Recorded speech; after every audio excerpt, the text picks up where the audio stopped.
সবাইকে স্বাগতম জানাচ্ছি। আমি আপনার, আশা করি সবাই ভালো আছেন, সুস্থ আছেন। চলুন আজকের এপিসোডের প্রথম ঘটনায় চলে যাই। প্রথম যে ঘটনাটি আপনাদের সাথে শেয়ার করব, এই ঘটনাটি আমাদেরকে পাঠিয়েছেন অন্তর মাহমুদ ভাই। ওনার বাড়ি মুন্সিগঞ্জ জেলার টঙ্গীবাড়ি উপজেলার আউটশাহী ইউনিয়নের আউটশাহী গ্রামে। তবে ঘটনাটি ওনার সাথে ঘটেনি, ঘটনাটি ঘটেছে ওনারই খুব কাছের বন্ধু নাদিম শেখের সাথে। নাদিম শেখের বাড়িও কিন্তু এই আউটশাহী গ্রামেই, একই গ্রামেই। ওনাদের দুইজনের বাসার মধ্যবর্তী দূরত্ব পায়ে হেঁটে সর্বোচ্চ 5 মিনিট। তো নাদিম শেখের সাথে যে ঘটনাটি ঘটেছে, চলুন সেই ঘটনায় চলে যাই। ঘটনাটির সময়কাল 2012। তখন এই নাদিম শেখ এসএসসি পরীক্ষার্থী। দুপুর 2টার সময় হঠাৎ করেই মোবাইল ফোনে একটি কল আসে যে পাশের গ্রামে তার যে ছোট খালার বাসা, সেখানে তার যে খালাতো বোন, বয়স 10 থেকে 11 মাস হবে, সে পানিতে পড়ে মারা গেছে, তাও বালতিতে রাখা সামান্য পানিতে পড়ে। সবাই অবাক হয়ে যায়, এটা কিভাবে সম্ভব? বালতি তো কাত হয়ে পড়ে যাওয়ার কথা, আর বালতিটাও ছিল ছোট। বালতিটির মধ্যে মাখা ছিল নিচের দিকে আর পা ছিল উপরের দিকে। পুতুলের মতো ফুটফুটে সুন্দর এই বাচ্চাটি রাগ করলে লাল টকটকে শরীর হয়ে যেত, গায়ের রং এতটাই ফর্সা ছিল। খুব সুন্দর এই বাচ্চাটি এভাবে মারা যেতে পারে, সকলের কাছে এই বিষয়টি আসলে অবিশ্বাস্য মনে হচ্ছিল। তারপরও আল্লাহর ডাক আসলে, ছোট হোক বড় হোক, যে যেই পদেই থাক, কেউ তো রক্ষা করতে পারবে না, আল্লাহর ডাকে সাড়া দিতেই হবে। ওনারা দ্রুত সেখানে চলে গেলেন। গিয়ে দেখলেন খালামণি অজ্ঞান হয়ে বিছানায় শুয়ে আছেন। বাড়িতে কান্নার রোল চলছে। খালু নিস্তব্ধ হয়ে আছেন, কোনো রকম কথা বলছেন না কারোর সাথে। কিছু বলে সান্ত্বনা দেওয়ার মতো ভাষা কারোরই ছিল না। খালামণির যখন একটু জ্ঞান ফেরে, সাথে সাথে কান্না শুরু করে দেন, আবার কিছুক্ষণ পর অজ্ঞান হয়ে যান। যখনই জ্ঞান ফেরে তখনই উনি বলেন যে, মা, তুমি আমাকে বলছিলা না এই অবস্থায় কাউকে কখনো ভিক্ষা দিবা না? আমি তো শুনি নাই কথা। আজ সকাল 11টার দিকে এক মহিলা আমার কাছে ভিক্ষা চাইতে আসছে, আর আমি দিয়ে দিছি। ওই মহিলারূপী পিশাচটা আমার মেয়েকে নিয়ে গেছে। তো এই কথা বলছে, কান্নাকাটি করছে, আবার অজ্ঞান হয়ে যাচ্ছে। আসলে যে নানু ওখানে ছিলেন, উনি সবাইকে বলছিলেন যে যদি বাড়িতে এরকম ছোট বাচ্চা থাকে অথবা কেউ যদি অন্তঃসত্ত্বা হয়, এই অবস্থাতে কোনো ভিক্ষুক যদি ভিক্ষা চায়, সে যতই দরিদ্র হোক, যদি বলে আল্লাহর ওয়াস্তে আমাকে সাহায্য করেন বা আল্লাহর ওয়াস্তে ভিক্ষা দেন, তাহলে শুধু দিতে হবে, তা না হলে কিছু দেয়া যাবে না। যদি কিছু দেয়া হয় তাহলে অধিকাংশ ক্ষেত্রেই এই জিনিসগুলো দুষ্টু পিশাচ হওয়ার সম্ভাবনা বেশি, আর তখন ওই পরিবারের শিশু সন্তানকে ওরা মেরে ফেলে। এই ঘটনাটি ওখানে ঘটেছিল।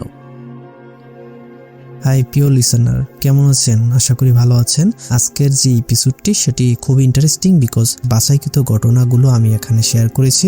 সবচেয়ে ভয়ানক ঘটনাগুলো হচ্ছে এগুলো, যেন আপনাদের শুনতে ভালো লাগে। তো আমরা বেশি কথা বলবো না, সেটা হচ্ছে আপনি চ্যানেলটি সাবস্ক্রাইব করে আপনার মতামত জানিয়ে দিতে কিন্তু ভুলবেন না, আর মাস্ট একটি লাইক করে দিবেন।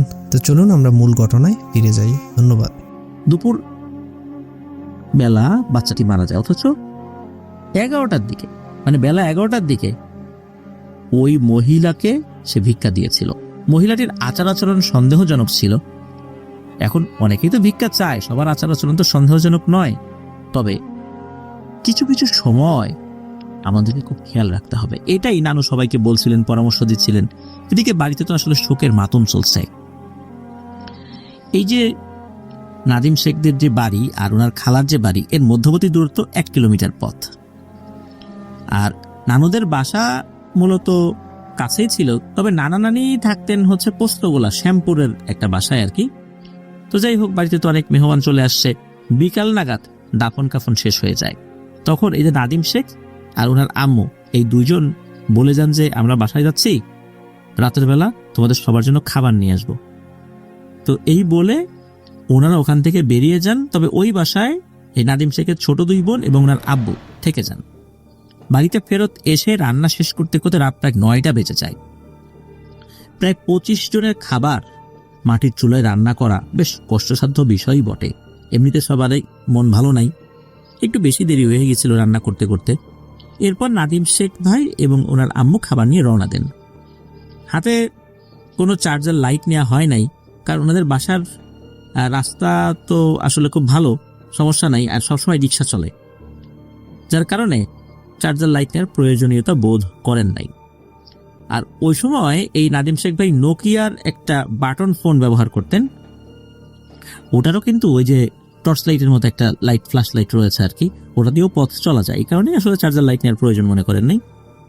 এদিকে বাড়ির থেকে বের হয়ে প্রায় 10 মিনিট দাঁড়ানোর পর কোনো রিক্সা না পাওয়ার পর ভাবলেন যে আসলে দেরি হয়ে গেছে, ফোন তো নয় পাওয়া যাবে না, রিক্সার পাওয়া যাবে না।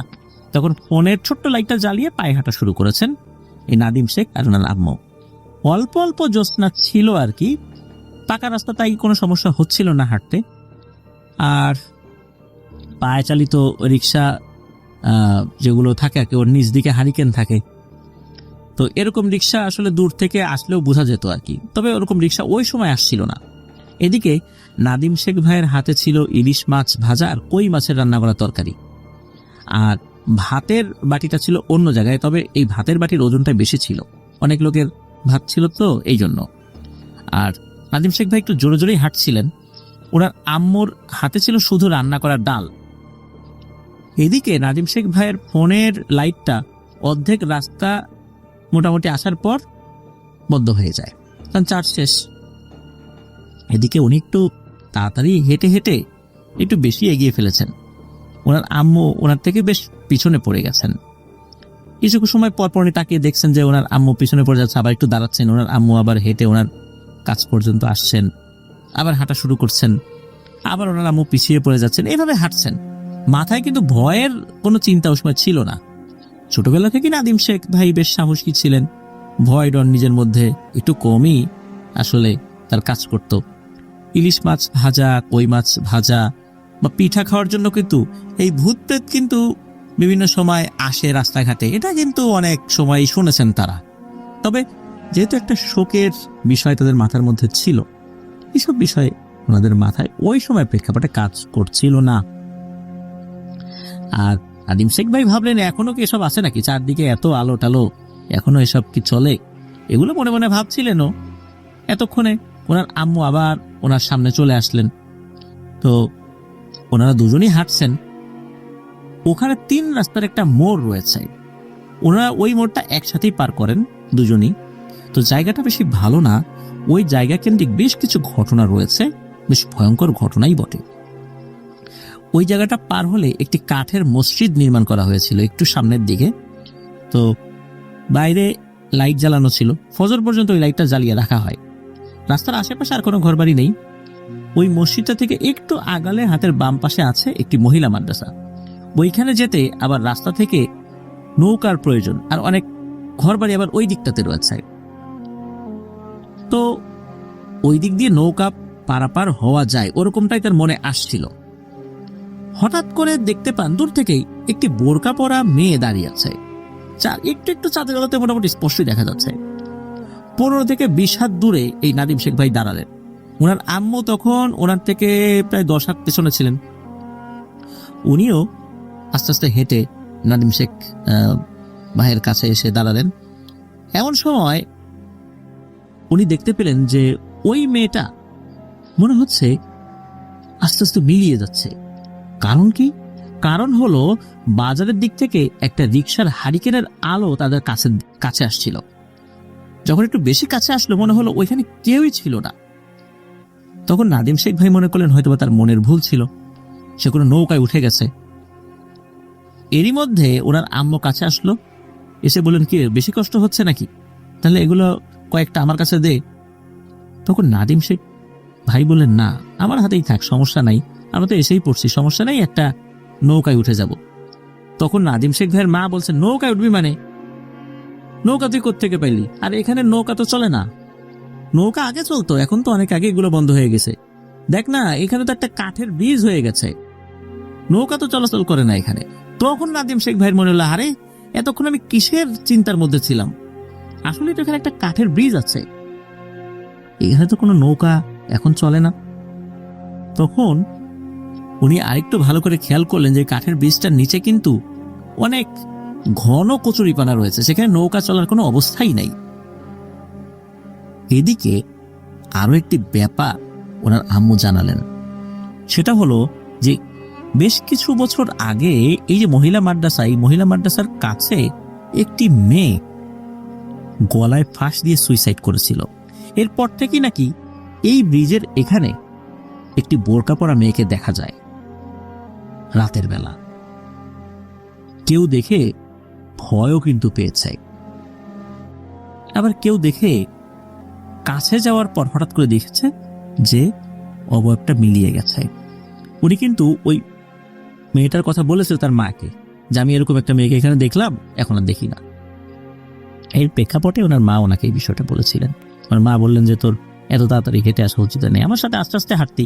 তো যাই হোক, ওনারা আর কোনো সমস্যা ছাড়াই সেই খালার বাসায় পৌঁছে যান। খালার বাসায় পৌঁছার পর এই বিষয়টা ওনার মা অন্যদেরকে অবহিত করেন। তখন সবাই বেশ বকাঝকাই করেন যে এইভাবে আসা তো মানে ঠিক হয়নি।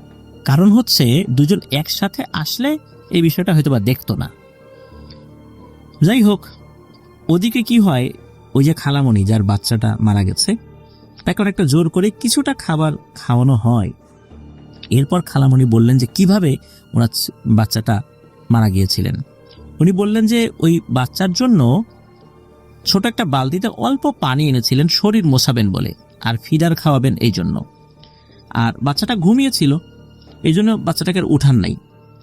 ওই বালতিটা এনে উনি ওই খাটের পাশে রেখেছিলেন। এরপর উনি চিন্তা করলেন যে বাচ্চাটা ঘুমাচ্ছে, যাই আমি আর একটা কাজ সেরে আসি। অল্প সময়ের জন্য কাজ সেরে এসেই উনি দেখেন বাচ্চাটা বিছানার উপর নাই, বাচ্চাটার পা দেখা যাচ্ছে বালতির ভেতর থেকে উপরের দিকে উঠে আছে। উনি দৌড়ে এসে দেখেন এই অবস্থা। বাচ্চাটা বিছানা থেকে গড়িয়ে গড়িয়ে নিচে পড়ে গিয়েছিল। তখন মাথাটা বালতির ভেতরে ঢুকে যায়। বালতির ভেতরে যেহেতু পানি ছিল, বাচ্চাটার বের হতে পারেনি। কিন্তু সবাই এই বিষয়টা মেলাতে পারে না। বাচ্চা গড়িয়ে গড়িয়ে যদি বালতির উপর পড়েও যায়, এটা যে ছোট বালতি, তাতে বাচ্চার আঘাতে এই বালতিটা কাত হয়ে পড়ে যাওয়ার কথা। কোনোভাবেই এই বাচ্চা পড়ে যাওয়ার পর বাচ্চার লোড এই বালতি রাখার কথা না। বালতিটা তো বড়ও না, ছোট বালতি একদমই। যে কোনো টোকা লাগলেই বালতিটা পড়ে যাবে। যদিও বা পানি ছিল, বালতি একটু ভার ছিল, তারপরও ওই বাচ্চার যে ওজন, সেই ওজনের আঘাত যদি ওই বালতিতে লাগে, তাতে কোনোভাবেই এই বালতিটা সোজা হয়ে দাঁড়িয়ে থাকার কথা না। যাই হোক, সবাই বুঝতে পেরেছিলেন আসলে কেন এটা হয়েছে। উপস্থিত সবাই খাওয়া দাওয়া শেষ করেন। আর খালামণির বাসায় তখন অনেক মেহমান আসছিলেন। পর্যাপ্ত থাকার জায়গা না থাকায় এই নাদিম শেখ ভাই সবার কাছ থেকে বিদায় নিয়ে বাড়ির দিকে রওনা দেন। ওনার মা ওখানেই থেকে যান। সবাই যেতে নিষেধ করেছিলেন, তবু ওনার বাসা আসলে খুব তো দূরে ছিল না, এই জন্য রওনা দিয়েছিলেন। বাসা থেকে যখন রওনা দিয়ে বাজারের দিকে আসলেন, তখন রাত 11টা ছুঁই ছুঁই। বাজারে দোকান খোলা পেলে ম্যাচ বক্স কিনে নিয়ে যাবেন এটা ভেবেছেন, কিন্তু বাজারে এসে দেখেন একটা দোকানও খোলা নেই। 10 মিনিটের মতো দাঁড়িয়েছিলেন রিক্সার জন্য, কারণ উনি জানতেন ওনাদের এলাকার মোবারক কাকা নামে একজন আছে, উনি রাত 12টা-1টা পর্যন্ত রিক্সা চালান। ঢাকাগামী বা বেশি রাতের যাত্রীদের তিনি বাড়িতে পৌঁছে দিতেন। রিক্সা না পেয়ে বাড়ির উদ্দেশ্যে হেঁটেই রওনা দিলেন। নিকষ কালো অন্ধকারের মধ্যে নিজের মতো করে হাঁটতে লাগলেন। এদিকে মোবাইলে চার্জ তো শেষ হয়ে গেছে, লাইটও বন্ধ হয়ে গেছে। মহিলা মাদ্রাসার সামনে আসার পর হঠাৎ করে ওনার শরীরটা ভার ভার অনুভব করতে লাগলেন। যদিও বা ওখানে উনি ভয়ঙ্কর কিছু দেখেন নাই, বা ওই বোরকা পরা ওই অবয়বটা উনি দেখেনও নাই, তবে সেই মেয়েটার কথা মনে পড়েছিল। এই কারণে হয়তো বা মনের মধ্যে একটু ভয় উকি দিয়েছিল, যার কারণে শরীর ভার হয়ে গিয়েছিল। নিজের হাঁটার গতিটা বাড়িয়ে দিয়েছিলেন। হাঁটতে হাঁটতে এসে পড়লেন সেই 3 রাস্তার মোড়ের টিনের মসজিদের সামনে। মসজিদটা কিন্তু এখন আর সেই টিনের মসজিদ নাই, এখন পাকা করা হয়েছে, বড় করা হয়েছে। মসজিদের গেটের বাইরের লাইটের নিচে কিছুক্ষণ দাঁড়িয়ে রইলেন, কারণ সামনে 3 রাস্তার মোড়। বাজার থেকে একটু সামনে আসলেন, তারপর উনি 3 রাস্তার 3 দিকে তাকিয়ে দেখেন এমন কালো অন্ধকার, কিচ্ছু দেখা যায় না। মনে হলো দুনিয়া সব অন্ধকার এসে পড়েছে এই 3 রাস্তার মোড়ে। একটু আগালেই হারিয়ে যাবেন এই অন্ধকারের মধ্যে, তাই সাহস পাচ্ছিলেন না সামনে আগানোর। টানা 10 মিনিটের মতো দাঁড়িয়েছিলেন যে কেউ আসলে তার সাথে চলে যাবেন। এদিকে কল দিয়ে যে কাউকে আসতে বলবেন সে অবস্থাও ছিল না, মোবাইল তো বন্ধ হয়ে গেছে। এর মধ্যে মনে পড়ে গেল ছোটবেলার শোনা সেই 3 রাস্তার মোড়ের ঘটনা। কেউ না কেউ নাকি আগে সেখানে ভোগ দিত, তখন রাস্তা ছিল মাটির। একবার সকালে স্কুলে যাওয়ার সময় উনি দেখেছিলেন কলা পাতায় মিষ্টি, আবার একদিন দেখেছেন কাটা ছাগলের মাথা, রক্তে রঞ্জিত হয়ে আছে সেই মাথা, আবার এক সময় দেখেছিলেন 5টা মুরগির মাথা, আবার মিষ্টি, তারপর পিঠা, এগুলো দেয়া হয়েছে ভোগ হিসাবে ওই 3 রাস্তার ওই মোড়ে। উনি রাতের বেলা যেহেতু ওখানে দাঁড়িয়েছিলেন কিছু সময়, এই সমস্ত বিষয় ওনার চোখের সামনে ভাসতে লাগলো আর মনের মধ্যে ভয়ও বাড়তে লাগলো। একটু আগাচ্ছেন সাহস করে, আবার পিছাচ্ছেন, কিন্তু এভাবে তো আর চলে না। এরকম করতে করতে রাত 11:40 মতো বেজে গেছে। 10 মিনিটের রাস্তা 30-40 মিনিটে শেষ করতে পারছেন না, চোখেও কিছু দেখছেন না। এমন সময় একটা রিক্সা পেছন থেকে আসলো আর ওনাকে বলল যে, এ বাপু, এখানে কি করো? তাড়াতাড়ি বাড়ি যাও, এখানে বেশিক্ষণ দাঁড়িয়ে থাকা ঠিক না। আর রিক্সাওয়ালার মতো চলে যাচ্ছিলেন কোনো কথা না বাড়িয়েই। আর উনি কি করেছেন, রিক্সার পিছনে দৌড় দিচ্ছেন যে, কাকা দাঁড়ান, আমাকে নিয়ে যান। কিন্তু সমস্যা হলো যে রিক্সাওয়ালা উনি ওনার মতো করে চলে যাচ্ছিলেন। এই নাদিম শেখ ভাইয়ের কোনো ডাক আসলে শোনেন নাই। চিন্তা করেছিলেন যে উনি যেদিকে যাবেন, মানে নাদিম শেখ ভাই যেদিকে যাবেন, ওইদিকে যদি রিক্সা যান, কোনোভাবে ওই রিক্সাকে জোর করে আটকে ওই রিক্সায় উঠবেনি। কিন্তু সমস্যা হলো কি, ওই রিক্সা চলে গেল আর এক সাইডে, ওই 3 রাস্তার মোড়ের আর এক সাইডে। যেই সাইডে গিয়েছেন ওই দিকে তার বাড়ি না, রিক্সা অন্য সাইডে চলে গেছে। মনে হচ্ছে রিক্সাওয়ালার বাড়ি ওই দিকেই হবে, যার কারণে সেও চলে গেছে তার বাড়িতে। এখন কি আর করা, বাধ্য হয়ে উনি ওনার বাড়ির দিকে দৌড় দিলেন। ওনার বাড়ির রাস্তাটা ছিল বাম দিকে, ওনার বাসার উদ্দেশ্য করে দিলেন এক দৌড়। তখন মনে হচ্ছিল কেউ ওনার পিছনে ছোটাছুটি শুরু করেছে। এটা হয়তো তার মনের ভুলই ছিল, বা ঠিকও হতে পারে। উনি ভয়ের চূড়ান্ত পর্যায়ে পৌঁছে যান, ক্লান্ত হয়ে একটা জায়গায় থেমে যান। যে জায়গায় থেমে যান ওখানে বারেক শেখ নামে একজনের বাড়ি ছিল। উনি এতটা ক্লান্ত হয়ে গিয়েছিলেন যে শ্বাস নিতেও কষ্ট হচ্ছিল। তো উনি যেখানে এসে দাঁড়িয়েছিলেন তার থেকে ওনার একটু সামনে একটা পুরনো বট গাছ রয়েছে।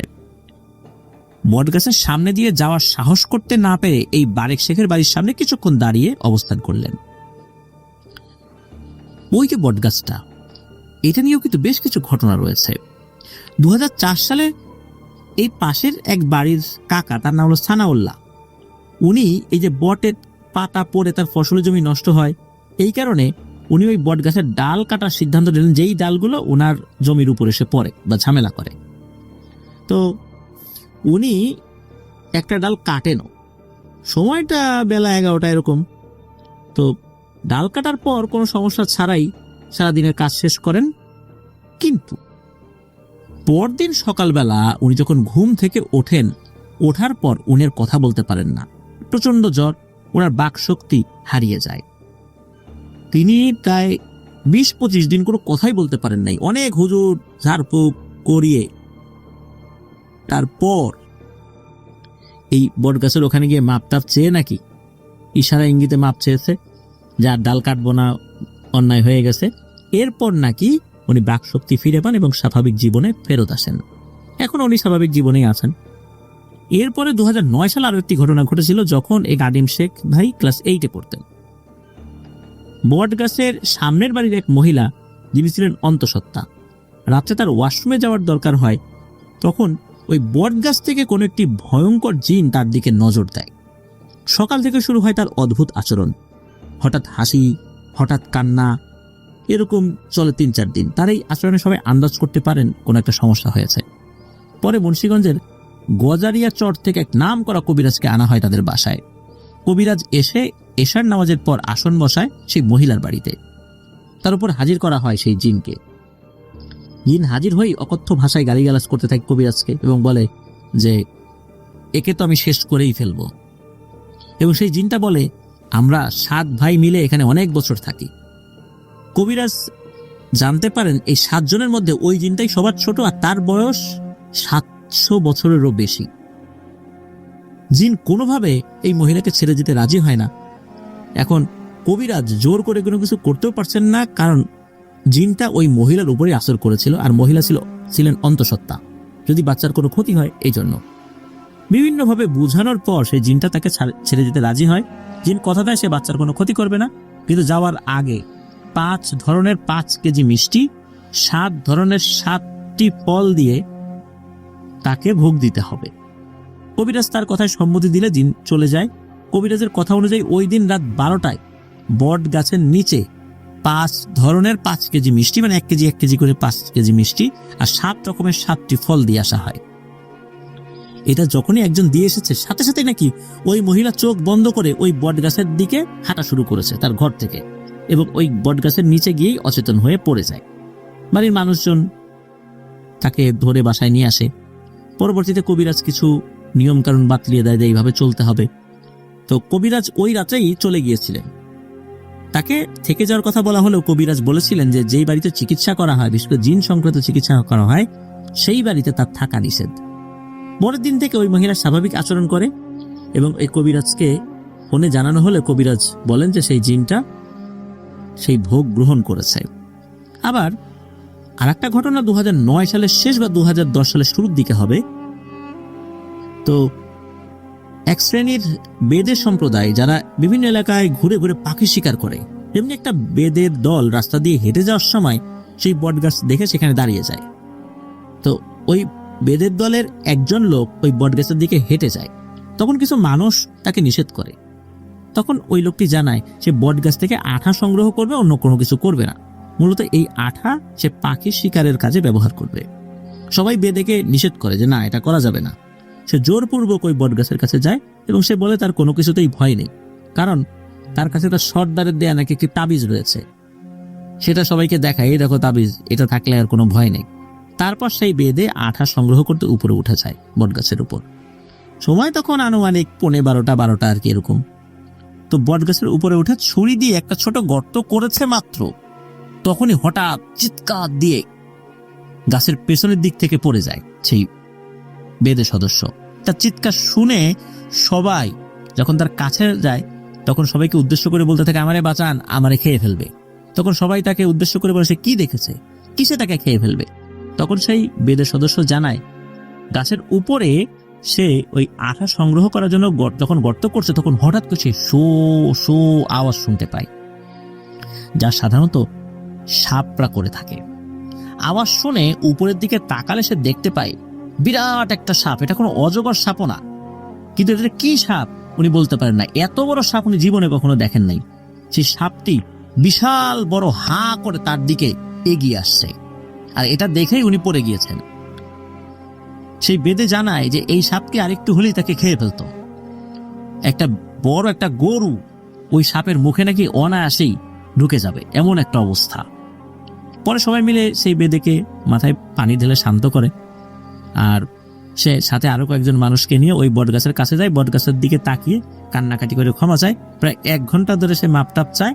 এরপর সে তার সাথে থাকা ব্যাগ নিয়ে হাঁটা শুরু করে এবং যাওয়ার আগে সবাইকে উদ্দেশ্য করে বলে যায় এই বটগাছে ভয়ানক কিছুর বসবাস রয়েছে, কেউ যেন এই গাছ না কাটে, এমনকি ডালপালাও না কাটে। বটগাছ সম্পর্কে আরো অনেক ঘটনা রয়েছে, যেমন ওই বটগাছের পূর্ব পাশের বাড়ির এক মহিলা, সঙ্গত কারণ তার নামটি বলা হলো না, উনি এখনো প্রতিদিন সেই বটগাছের নিচে মোমবাতি চালান সন্ধ্যার সময়। সেই মহিলা কোথাও ঘুরতে বা বেড়াতে যান না, এমনকি কারোর সাথে খুব একটা মেশেনও না। নিজের পরিবারের সদস্য ছাড়া কারোর সাথে খুব একটা কথাও বলেন না। সারাদিন নিজের বাসায় থাকেন, নামাজ পড়েন, আর প্রতিদিন সন্ধ্যা ওই বটগাছের নিচে মোমবাতি চালান। তাকে কিছু জিজ্ঞেস করলে উনি কিছু বলতে চান না, শুধু বলেন এই কাজ না করলে নাকি তার অনেক সমস্যা হবে। তো এরকম কথা বলেন আর কি। তো ওই যে বারেক শেখ যিনি, তো তার বাড়ির সামনে দাঁড়িয়ে ওই বটগাছ রিলেটেড এই সমস্ত ঘটনা মাথায় আসছে। এদিকে ভয়ে তার পা একদম জমে যাচ্ছে, যদিও বা তখনও উনি ভয়ান কিছু দেখেন নাই, কিন্তু ভয়ের এই বিষয়গুলো তার ভিতরে কাজ করছিল। উনি চিন্তা করছেন যে এখানে আর কিছুক্ষণ অবস্থান করলে হয়তো ভয়ে ওনার প্রাণ চলেই যাবে। উনি আল্লাহর নাম স্মরণ করে আল্লাহ আল্লাহ করতে করতে নিজের শরীরে যতটুকু শক্তি ছিল তা পায়ের মধ্যে সঞ্চয় করে বাড়ির দিকে দিলেন এক দৌড়। ওনার বাড়ির সাথে একটা ছোট ব্রিজ রয়েছে, সেখানে এসে থামলেন।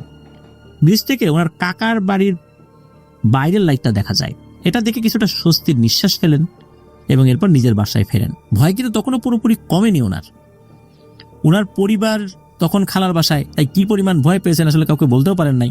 বাসায় ফিরে ক্লান্ত শরীর নিয়ে নিজের রুমে চলে গেলেন। বলে রাখা ভালো, ওনার রুম ছিল আলাদা ছোট একটা বেশ চিমচাম একটা ঘর আর কি। তো উনি একাই ঘুমাতেন ওনার রুমে, ওনার মা বাবা ওনার ছোট 2 বোন ঘুমাতেন অন্য ঘরে। তো ওনার ঘর আর ওনার মা বাবার ঘর ছিল মুখোমুখি। এতটাই ক্লান্ত ছিলেন যে উনি ফ্রেশ না হয়ে শুয়ে পড়েন নিজের বিছানায়। আর স্মরণ হতে থাকে আজকের যে সমস্ত ঘটনাগুলো সেইগুলো। এদিকে লাইট অফ করে দোয়া দরুদ পাঠ করে আল্লাহর নামে জিকির করতে থাকেন চোখ বন্ধ করে। 10 থেকে 15 মিনিট পর ওনার ঘরের পূর্ব পাশে টিনের বেড়ার মধ্যে টাবাস করে একটা শব্দ হয়। মনে হচ্ছিল যে ওই টিনের বেড়ার উপর কেউ থাপ্পড় দিয়েছে বা ভারী কিছু দিয়ে আঘাত করেছে। টিনের বেড়ার উপর যদি এরকম ভারী কিছু দিয়ে আঘাত করা হয় কেমন জোরে শব্দ হয়, এটা কিন্তু যারা শুনেছেন তারা অনেকেই অবগত আছেন। উনি মনকে সান্ত্বনা দিন, হয়তোবা কোনো বিড়াল আওয়াজ করেছে বা কোনো কিছু হয়তোবা আঘাত লাগতেই পারে। অনেক সময় রাতের বেলা কুকুর দৌড়াতে পারে বা শেয়াল দৌড়াতে পারে, অনেক সময় টিনের বেড়ার সাথে এসে ধাক্কা খায়, তখন এরকম শব্দ হতে পারে। তাই এটাই উনি মনের মধ্যে আর কি চিন্তা করেছেন আর কি। কিন্তু ভয় কিন্তু মনের একটা কোণে থেকেই গেল। কি আর করা, উনি লাইট অন করে ঘরের টিভি ছেড়ে দিয়ে, ওনার রুমে টেলিভিশন ছিল, উনি শুয়ে রইলেন। আনুমানিক রাত 1:30টার দিকে ওনার বাবার কণ্ঠ শুনতে পেলেন। বেশ কয়েকবার ডাকাডাকির পর উনি গেট খুলে ওনার বাবাকে দেখলেন, মনে সাহস ফিরে পেলেন। ওনার বাবা বলল যে ওখানে তো অনেক মেহমান আসছে, ঘুমানোর জায়গা না পেয়ে উনি বাসায় চলে আসছেন। তবে ওনার বাসায় আসার পথে কোনো সমস্যা হয়নি। এদিকে ঘরে লাইট জ্বালানো, টেলিভিশন অন করা, এটা দেখে ওনার বাবা রাগারাগি করতে লাগলেন যে একটা বাড়িতে একটা বাচ্চা মারা গেছে, তুই টেলিভিশন অন করে শুয়ে আছিস। তখন এই নাদিম শেখ ভাই বললেন যে কেন উনি আসলে ঘরে লাইট অন করে টেলিভিশন চালিয়ে শুয়ে আছেন আর কি। সব ঘটনা বললেন। এটা শোনার পর ওর বাবা ওনাকে সান্ত্বনা দিলেন এবং কিছু দোয়া পরে ওনার মাথায় ফু দিলেন, বললেন যে কোনো সমস্যা নাই, যা ঘুমা। এদিকে যেহেতু মারাত্মক ভয় পেয়েছেন, নাদিম শেখ ভাই বললেন যে বাবা তুমি আজকে আমার সাথেই ঘুমাও, আমার ভয় লাগছে, একা একা থাকতে পারবো না। তখন দুইজনই একই বিছানায় শুয়ে পড়লেন। দুজনেই প্রায় ঘুম ঘুম ভাব। হঠাৎ করে সেই টিনের বেড়ায় আবার সেই বিকট আওয়াজ, তবে এবার আওয়াজ যেন দ্বিগুণ। ভয়ে ওনার বাবা এবং উনি দুজনেই বিছানায় উঠে বসেন, সাথে সাথে ঘরের লাইট অন করে দেন। ওনার বাবার মুখের দিকে তাকিয়ে বুঝতে পারলেন যে ওনার বাবাও বেশ ভয় পেয়েছেন। তারপর সারা রাত লাইট অন করে টিভি চালিয়ে বিছানায় নিদ্রাহীনভাবে ওরা দুজনই বসেছিলেন। একটা সময় ফজরের আজানের আওয়াজ কানে ভেসে আসে, আর এরপরই ফজরের নামাজটা ঘরেই পড়ে দুজনই ঘুমিয়ে পড়েন। সকালবেলা ওনার হালকা জ্বর এবং 2-3 বার বমি হয়েছিল। তারপর ওই এলাকার মসজিদের একজন হুজুরকে সাথে নিয়ে আসেন ওনার বাবা। তো এত রাতে একা বাসায় ফেরার কারণে হুজুর বেশ একটু রাগী করেন যে এই দিক দিয়ে এইভাবে চলাচল করা উচিত নয়, বেশ সমস্যা হয় অনেকেরই। তো যাই হোক, হুজুর ঝাড়ফুঁক করে দেন এবং পানি পড়া দেন এবং 7 দিন নিয়মিত খেতে বলেন। হুজুরের কথা মতো 7 দিন পানি পড়া খেয়েছেন, তবে আলহামদুলিল্লাহ 3 দিনের মধ্যে উনি পুরোপুরি সুস্থ হয়ে গিয়েছিলেন। তো এটি ছিল ঘটনা। প্রিয় লিসেনার, আসলে এই ঘটনার একটি যে ব্যাপার সেটি হচ্ছে যে কোনো বাড়িতে যদি ছোট বাচ্চা থাকে অথবা কেউ গর্ভাবস্থায় থাকেন, তাহলে স্বপ্নের মধ্যে যদি কেউ কোনো কিছু চায় যে একটা নারকেল দে, ডাব দে, তাহলে এই জিনিসগুলো নাকি দেওয়া উচিত নয়। এরকম অনেকগুলো ঘটনার মধ্যেই আমরা এর প্রমাণ পেয়েছি।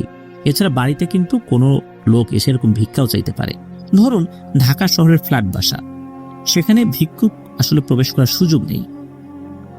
সেখানে যদি কেউ কলিং বেল চেপে হঠাৎ করে ভিক্ষা চায়, বিষয়টা কিন্তু অস্বাভাবিকই বটে। আর একটা বিষয়, স্বপ্নের মধ্যে যদি এই ধরনের ঘটনা ঘটে, মনে রাখবেন এই ধরনের ঘটনা যখন ঘটে তখন ওই স্বপ্নটা বাস্তবের মতো মনে হয় এবং স্বপ্নের ওই অংশের উপর মানুষের পূর্ণ নিয়ন্ত্রণ থাকে। অবচেতন মনে যে দেখলে বিষয়টা এরকম না, আপনি চাইলে সেটা দিতেও পারেন, নাও দিতে পারেন, এরকম পূর্ণ নিয়ন্ত্রণ কিন্তু থাকে। যার কারণে এই ধরনের স্বপ্ন যদি কেউ দেখেন খুব সাবধান। এই জন্য ঘুমানোর সময় আল্লাহুম্মা বিসমিকা আমুতু আহিয়া এটা বলে ঘুমাতে হয়। সেই সাথে অন্যান্য যে দোয়া, আয়াতুল কুরসি, সূরা বাকারার শেষ কয়েকটি আয়াত, আমানার রাসূলু থেকে শুরু করে নিয়ে শেষ পর্যন্ত, তারপর 4 কুল পরে সরিয়ে ফু দিতে হয়। তাহলে এই ধরনের ঘটনাগুলো ঘটার সম্ভাবনা অনেকটাই কমে যায়। প্রিয় লিসেনার্স, এটি ছিল ঘটনা। চলুন আমরা চলে যাব আমাদের এবারের মুন্সিগঞ্জ স্পেশাল এপিসোডের পরবর্তী আরও বেশ কিছু ঘটনায়। হাই প্রিয় লিসেনার, কেমন আছেন? আশা করি ভালো আছেন। আজকের যে এপিসোডটি সেটি খুব ইন্টারেস্টিং বিকজ বাছাইকৃত ঘটনাগুলো আমি এখানে শেয়ার করেছি। সবচেয়ে ভয়ানক ঘটনাগুলো হচ্ছে এগুলো, যেন আপনাদের শুনতে ভালো লাগে। তো আমরা বেশি কথা বলবো না, সেটা হচ্ছে আপনি চ্যানেলটি সাবস্ক্রাইব করে আপনার মতামত জানিয়ে দিতে কিন্তু ভুলবেন না, আর মাস্ট একটি লাইক করে দিবেন। তো চলুন আমরা মূল ঘটনায় ফিরে যাই। ধন্যবাদ। প্রিয় লিসেনার্স, এবার যার ঘটনায় যাব তার নাম নুসাইবা। এই নুসাইবা আপু উনি বেশ কয়েকটি ঘটনা আমাদেরকে পাঠিয়েছেন। সবচাইতে আমাদের ভালো লেগেছে এই জিনিসটা চিন্তা করে, এই নুসাইবা আপুর আম্মু সমতা বেগম উনি নিজেই রেকর্ড করে একটি ঘটনা পাঠিয়েছেন। উনি আমাদের চ্যানেলের নিয়মিত একজন শ্রোতা। উনি রান্না সহ অন্যান্য কাজের ফাঁকে আমাদের সব ঘটনাই শুনে থাকেন। চলুন নুসাইবা আপুর ঘটনায় চলে যাই। প্রথম যে ঘটনাটি আপনাদের সাথে শেয়ার করব, এই ঘটনাটি যখন ওনার আম্মুর সাথে ঘটে তখন ওনার আম্মুর বয়স 7 কি 8 হবে। এখন তার বয়স 53-54 এরকম হবে আর কি। তো ওই সময়ে সিজনটা ছিল আমের সিজন। আম কিন্তু তখনও যে খুব পেকেছে বিষয়টা এরকম না, মানে পাক ধরবে এমন আর কি। খুব ভোরে আজানের পরপরই ওনাদের এলাকার অনেকেই বাসা থেকে বেরিয়ে যেতেন আম কুড়োবে বলে। আর ওই সময়ে আম কুড়ানোর জন্য কিন্তু শুধু যে ছোট ছোট বাচ্চারা বের হতেন বিষয়টা এরকম না, অনেক বড় মানুষও বের হতেন। তো এই নুসাইবা আপুর আম্মুর আপন চাচাতো ভাইয়ের একজনের নাম হচ্ছে আলী মিয়া আর একজনের নাম হলো মাহমুদ। তো এই দুইজন একসাথে কিন্তু আম কুড়োতে বের হতেন। সেই কাক টাকা ভোরে তারা বের হয়ে যেতেন, বিভিন্ন বাগানে ঘুরে বেশ আম সংগ্রহ করতেন। তখন এই দুইজনের বয়স ছিল 10 কি 12 বছর। তো ওনারা যে খুব যে বড় ছিলেন তা তো না, তারাও তো ছোট মানুষই। ওনারা যখন আম কুড়িয়ে ফিরতেন তখন এই নুসাইবা আপুর আম্মু সমতা বেগম উনি ঘুম থেকে উঠে যে আম কুড়োতে যাবেন ততক্ষণে তো সব আম কুড়িয়ে অন্যান্যরা নিয়ে গেছে। তখন উনি কি করতেন, এই দুই চাচাতো ভাই এই আলী মিয়া আর মাহমুদের কাছে বলতেন যে ভাই আমারে একটা আম দে না। এরা আবার বলতো এত কষ্ট করে আম কুড়িয়ে আনছি কি তোকে দেওয়ার জন্য নাকি, যা পারলে নিজে কুড়িয়ে আন। এখন আসলেই তো তারা তো ছোট মানুষ, কুড়িয়ে আনছে এত কষ্ট করে, চাইলে দেবে কেন? তো তারাও আসলে ওইভাবে দিত না, বা কখনো কখনো দিত। তো একবার ওনার কাছে মনে হলো যে যা আমি নিজেই আম কুড়োতে যাব, কিন্তু একা একা আম কুড়োতে যাব সেই ভোরবেলা অন্ধকার থাকতে ভয় লাগবে তো, আর এটা তো পরিবারকে বললেও রাজি হবে না। তখন এই যে দুই চাচাতো ভাইকে বলছে যে ভাই তোমরা যখন যাবা আমাকে ডাক দিও, আমি তোমাদের সাথে যাব, তাহলে তো তোমার কাছে আম চাওয়া লাগে না। তো তারাও চিন্তা করছে ভালোই তো, ওকে ডাক দিব, আমাদের সাথে গেলে তো ভালো, প্রতিদিন আম কুড়াই আনি আর ও চায় আমাদের কাছে। তো ওর মতো করে আম কুড়ালো, সমস্যা কি। তো যখন বলছেন যে ঠিক আছে তোকে ডাকবো নিয়ে যাব, তখন তো এই নুসাইবা আপুর আম্মু সমতা বেগম বেশ খুশি। ওই রাত্রে উনি আর ঘুমাতেই পারছেন না, খুশিতে খালি এপাশ ওপাশ করছেন, কখন ভোর হবে, কখন এই আলী মিয়া ভাই আর মাহমুদ ভাই ডাক দিবেন। উনি সারা রাত ঘুমাতেই পারেন নাই। কেন? ঘুমিয়ে পড়লেই কখন যেন এসে ডাক দেয়। এই জন্য উনি সারা রাত একরকম জেগেই ছিলেন। একটা সময় ওনার হালকা ঘুম চলেও আসে, কতক্ষণ আর জেগে থাকা যায়। হঠাৎ করে মনে হলো এই যে মাহমুদ ভাই ওনাকে ডাকছেন, এই সমতা ওঠ ওঠ। উনি তো লাফ দিয়ে উঠে গেছেন, এই ডাকের অপেক্ষায় তো ছিলেন। তখন উনি কি করেছেন, একটা বড় কাপড় মাথার উপরে বেঁধে ফেলছেন, এই কারণে যে অনেকটা হিজাবের মতো বেঁধে ফেলছেন আর কি, যাতে করে ওইটার মধ্যে অনেক আম ওর ভিতরে ঢুকিয়ে একটা ঝোলার মতো করা যায় আর কি। এই জন্য উনি ওইটা ওরকম মাথার সাথে পেঁচিয়ে বাইরে বের হয়ে গেছেন। এদিকে উনি যখন দরজা খুলে বাইরে বের হয়েছে তখন দেখেন যে মাহমুদ ভাই দরজার ওই পাশে দাঁড়িয়ে আছে। এদিকে নুসাইবাপুর আম্মু তো পা টিপে টিপে বের হয়েছেন আর ওনার পিছনে পিছনে হাঁটছেন। ওখানে কিন্তু আলী ভাই ছিল না, কিন্তু দুই ভাই কিন্তু সবসময় একসাথেই আম কুড়োতে যেতেন। এই ব্যাপারটা দেখে উনি প্রশ্ন করেন যে মাহমুদ ভাই তুমি একা কেন, আলী মিয়া ভাই কোথায়? কিন্তু এই প্রশ্নের কোনো উত্তর দিচ্ছেন না মাহমুদ ভাই। তো মুসাইবাপুর আম্মু বারবার জিজ্ঞেস করতেই থাকে, কিন্তু সে কোনো কথা বলে না। একটা পর্যায়ে ওই যে মাহমুদ ভাই যিনি উনি রাগ করে ধমক দিয়ে বলছেন, এই শ্যামলি চুপ থাক, এত কথা কোস কি জন্যে। এই ধমক খেয়ে উনি একদম চুপ। চিন্তা করছেন যে না বাবু, আর বেশি ঘাটানোর দরকার নাই, এরে এমনি যে আমাকে ডাক দিয়ে নিয়ে যাচ্ছে এটাই বেশি, এখন আবার বেশি প্রশ্ন করতে গেলে শেষে বলবে যে যা তুই বাড়ি যা, তোর আম করানোর দরকার না, আমি একাই যাচ্ছি। সারা রাত না ঘুমায় এভাবে বসেছিল আম কুড়াবে বলে, এখন যদি তাকে সাথে না নেয় তো উনি চুপ হয়ে যান একদম। এদিকে তার পিছনে পিছনে হাঁটতে হাঁটতে যাচ্ছেন। অন্ধকার থাকার কারণে মুসাইবাবুর আম্মু জায়গাটা খুব ভালোভাবে চিনতেও পারছিলেন না। তো উনি দেখলেন যে মাটিতে অনেক আম পড়ে আছে। ওনার আম্মু তো দেখে খুব খুশি। 8-9 বছর বয়স বা 7-8 বছর বয়স, এতগুলো আম পেয়েছেন। এমনিতে তো আম আসলে কুড়াতে পারেন না। উনি কি করেছেন, ওই গলা আর মাথার উপর থেকে যে কাপড়টা ছিল ওটা খুলে ওর মধ্যে ওই আমগুলো ঢোকানো শুরু করেছেন। আবার ওই মাহমুদ ভাইয়ের দিকেও তাকাচ্ছেন যে সে কতটুকু দূরে চলে গেল আর কি। তো উনি দেখলেন যে ওই মাহমুদ ভাই বেশ খানিকটা দূরে চলে গেছে, ওই অন্ধকারেই দেখছেন আর কি, যতটুকু দেখা যায়। তো উনি আবার ওই মাহমুদ ভাইয়ের পেছন পেছন দৌড়াচ্ছেন আর কি। এমন করতে করতে এই নুসাইবাবুর আম্মু যে কত দূর গেছেন উনি নিজেও জানেন না। একটা ব্যাপার এই নুসাইবাবুর আম্মু খেয়াল করলে যে মাহমুদ ভাই উনি কোনো আম কুড়াচ্ছেন না, উনি শুধু হাঁটছেন। আর ওনার আম্মুকে বলছেন, এই সামনে চল, ওখানে অনেক বড় পাকা পাকা আম পড়ে আছে। নুসাইবাবুর আম্মু বলছে, তাই নাকি, চলো তাড়াতাড়ি চলো, কালকে সারাদিন আম খাবো, ভাতই খাবো না। তো এরকম কথা বলতে বলতে মুসাইবাবুর আম্মু এই মাহমুদ ভাইয়ের পেছন পেছন যেতে থাকেন। হঠাৎ করে ওনার আম্মুর নাকে নর্দমার খুব বিশ্রী গন্ধ আসে। ওনার আম্মু খেয়াল করেন আশেপাশে বেশ কয়েকটা ঝুলন্ত ওয়াশরুম আছে। আজ থেকে অনেক আগে তো এরকম ওয়াশরুম অনেক দেখা যেত, এখন খুব কম দেখা যায় এরকমটা আর কি, যেহেতু এটা স্বাস্থ্যসম্মত না। তখন ওনার আম্মু ওই মাহমুদ ভাইকে জিজ্ঞেস করে, এই মাহমুদ ভাই, আমার কোথায় নিয়ে আসছো, আম কোথায়, এখানে তো শুধু নর্দমা আর এই ওয়াশরুম, কি বাজে গন্ধ। এই কথা বলে ওই পেছন দিক থেকে ওই মাহমুদ ভাইয়ের পিঠের উপরে হাত দিয়েছেন। যেই না হাত দিয়েছেন তখন ওই অবয়বটা ঘুরে তাকায়, আর তখন মুসাইবাবুর আম্মু দেখতে পান ভয়ঙ্কর একটা দৃশ্য। এই জিনিসটা সমস্ত শরীর লোমে আবৃত, চেহারাটাও ভালো বোঝা যাচ্ছে না, মুখের উপরও বড় বড় লোম। আর তখন এই নুসাইবাপুর আম্মুর দিকে তাকিয়ে খুব বাজেভাবে হাসতে থাকে।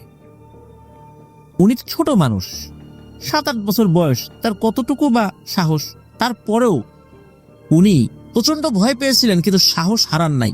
উনি ওইখান থেকে একটা দৌড় দেন আর চিৎকার করতে থাকেন, বাঁচাও বাঁচাও, এরকম করে চিৎকার করতে থাকেন। উনি দৌড়াতে দৌড়াতে বাড়ির রাস্তা ধরেই বাড়িতে চলে আসছেন এবং বাড়িতে এসে দরজার উপর প্রচন্ড জোরে থাপড় মারছেন আর কি। আর থাপড় মারতে মারতে বলছেন যে আম্মা আম্মা দেখো মাহমুদ ভাই, মাহমুদ ভাই। আসলে উনি চিন্তা করেছেন যে মাহমুদ ভাইয়ের চেহারা এরকম হলো কিভাবে, এই জন্য আম্মা আম্মা দেখো মাহমুদ ভাই, মাহমুদ ভাই এরকম বলতে বলতে উনি অজ্ঞান হয়ে গেছেন। আর এই যে উনি যে দৌড়ে আসছেন, উনি যে আমগুলো কুড়িয়েছেন, এই আম কিন্তু উনি ফেলে আসেন নাই, ওইগুলো নিয়েই দৌড়েছেন। যাই হোক, উনি অল্প সময় পরে অজ্ঞান হয়ে গেছেন। আর এই যে দরজার উপর ক্রমাগত শব্দ হচ্ছিল, এই শব্দে ঘরের লোকজন উঠে পড়ে, দরজা খুলে তাকে ঘরের ভেতরে নিয়ে যায়। ভেতর নেওয়ার পর তাকে জ্ঞান ফেরানো হয়। পরবর্তীতে দুপুরের দিকে জ্ঞান ফেরে। তখন উনি সব কথা বলতে থাকেন কি হয়েছিল। বলছেন যে এই মাহমুদ ভাই আমাকে ডাক দিয়ে নিয়ে ওই নর্দমার ওই দিকে নামায় নিয়ে গেছিল। পরবর্তীতে যখন বাড়ির সব সদস্যরা খোঁজ খবর লাগালেন, তখন মাহমুদ ভাইয়ের মা উনি জানালেন যে আরে এই আলী মিয়ার তো গতকাল থেকে জ্বর, এই কারণে ওরা কেউই বের হয় নাই, আম কুড়াতে যাবে কিভাবে। এরপর আরো একটা অদ্ভুত ব্যাপার দেখা গেল। এই যে মুসাইবাপুর আম্মু যে আমগুলো কুড়িয়ে এনেছিলেন, এইগুলো আসলে বড় বড় মাটির ঢেলা ছিল বা ঢিল ছিল, ওটা আসলে কোনো আম ছিল না। ওই দিন ভালো একজন হুজুরকে বাড়িতে ডেকে নিয়ে আসা হয়। উনি সবকিছু পরীক্ষা নিরীক্ষা করে কিছু সময় পর জানালেন মূলত ভয়ঙ্কর এক রক্ত পিশাচের কবলে পড়েছিলেন উনি। আল্লাহর অশেষ রহমতে বেঁচে ফিরতে পেরেছেন। সাধারণত এই ধরনের রক্ত পিশাচের খপ্পরে পড়ার পর মানুষ বাঁচতে পারে না। তো যাই হোক, উনি নাকি এটাও বলেছিলেন যে এই রক্ত পিশাচকে বন্দি না করলে ওই জিনিসটা আবার আসতে পারে। হুজুর তার প্রক্রিয়াতে নাকি ওই পিশাচটাকে বোতলবন্দি করেছিলেন, কিন্তু বোতলবন্দি করার পর উনি কি করেছিলেন এটা জানা যায় না। তবে এরপরে ওনার আম্মুর সাথে এই পিশাচ রিলেটেড সমস্যা ওইভাবে আর হয়নি। তা এটাই ছিল ঘটনা। চলুন আমরা চলে যাব নুসাইবা আপুর পাঠানো পরবর্তী আরও একটি ঘটনায়। হাই প্রিয় লিসেনার, কেমন আছেন? আশা করি ভালো আছেন। আজকের যে এপিসোডটি সেটি খুব ইন্টারেস্টিং বিকজ বাছাইকৃত ঘটনাগুলো আমি এখানে শেয়ার করেছি। সবচেয়ে ভয়ানক ঘটনাগুলো হচ্ছে এগুলো, যেন আপনাদের শুনতে ভালো লাগে। তো আমরা বেশি কথা বলবো না, সেটা হচ্ছে আপনি চ্যানেলটি সাবস্ক্রাইব করে আপনার মতামত জানিয়ে দিতে কিন্তু ভুলবেন না, আর মাস্ট একটি লাইক করে দিবেন। তো চলুন আমরা মূল ঘটনায় ফিরে যাই। ধন্যবাদ। প্রিয় লিসেনার্স, এবারের ঘটনাটিও নুসাইবা আপুর মায়ের সাথে ঘটে যাওয়া। শুরু থেকে কয়েকটি তথ্য না বললে বুঝতে একটু সমস্যা হতে পারে, এজন্য বলে নিচ্ছি। ওনার মায়ের বিয়ে হয় এখন থেকে প্রায় 36 বছর আগে। ওনার বড় 6টা ভাই, এর মধ্যে 2জন মারা গেছেন। ওনাদের মৃত্যু নিয়েও বেশ কিছু ঘটনা রয়েছে, পর্যায়ক্রমে তিনি আমাদেরকে জানাবেন বলেছেন। আর বাকি 4জন আলহামদুলিল্লাহ ভালো আছেন। সবার শেষে এই নুসাইবা আপুর জন্ম। ওনার যে ছোট ভাই, মানে ভাইদের মধ্যে যিনি ছোট, তার থেকেও এই নুসাইবা আপু 6 বছরের ছোট। এবার আসি ঘটনায়। ওনার আম্মুর তখন নতুন বিয়ে হয়েছে। ওই সময় ওনার মা, বাবা, চাচা, চাচি, ফুপি যারা ছিলেন আর দাদা দাদি সবাই মিলে ওনাদের পুরনো বাড়িতে থাকতেন। ওনার দাদা ছিল মসজিদের মুয়াজ্জিন। শুধু মুয়াজ্জিন না, ইমামতের দায়িত্ব পালন করতে হতো আর কি। সাধারণত মসজিদগুলোতে আলাদা আলাদা ইমাম, মুয়াজ্জিন, খাদেম রাখাটা মসজিদ কমিটির জন্য বা এলাকাবাসীর জন্য একটু কষ্টই হয়ে যেত। এই জন্য দেখা যেত অধিকাংশ মসজিদগুলোতে একজন ব্যক্তি একাধিক দায়িত্ব পালন করতে বাধ্য হতেন। তো এই যে নুসাইবা আপুর দাদা, উনি যে শুধু এই মসজিদের ইমাম, মুয়াজ্জিন, খাদেম এই দায়িত্ব পালন করতেন বিষয়টা এরকম না, পাশাপাশি উনি পশু পালন করতেন, মানে গরু পালনে ওনার বেশ একটা আগ্রহ ছিল আর কি। ওনার বাবা চাচারা, মানে নুসাইবা আপুর বাবা চাচারা ছিলেন 3 ভাই 3 বোন। ভাইদের মধ্যে ওনার বাবা হচ্ছে মেঝো। সে সময় 3 ফুপুর মধ্যে 2জনেরই বিয়ে হয়ে গেছে।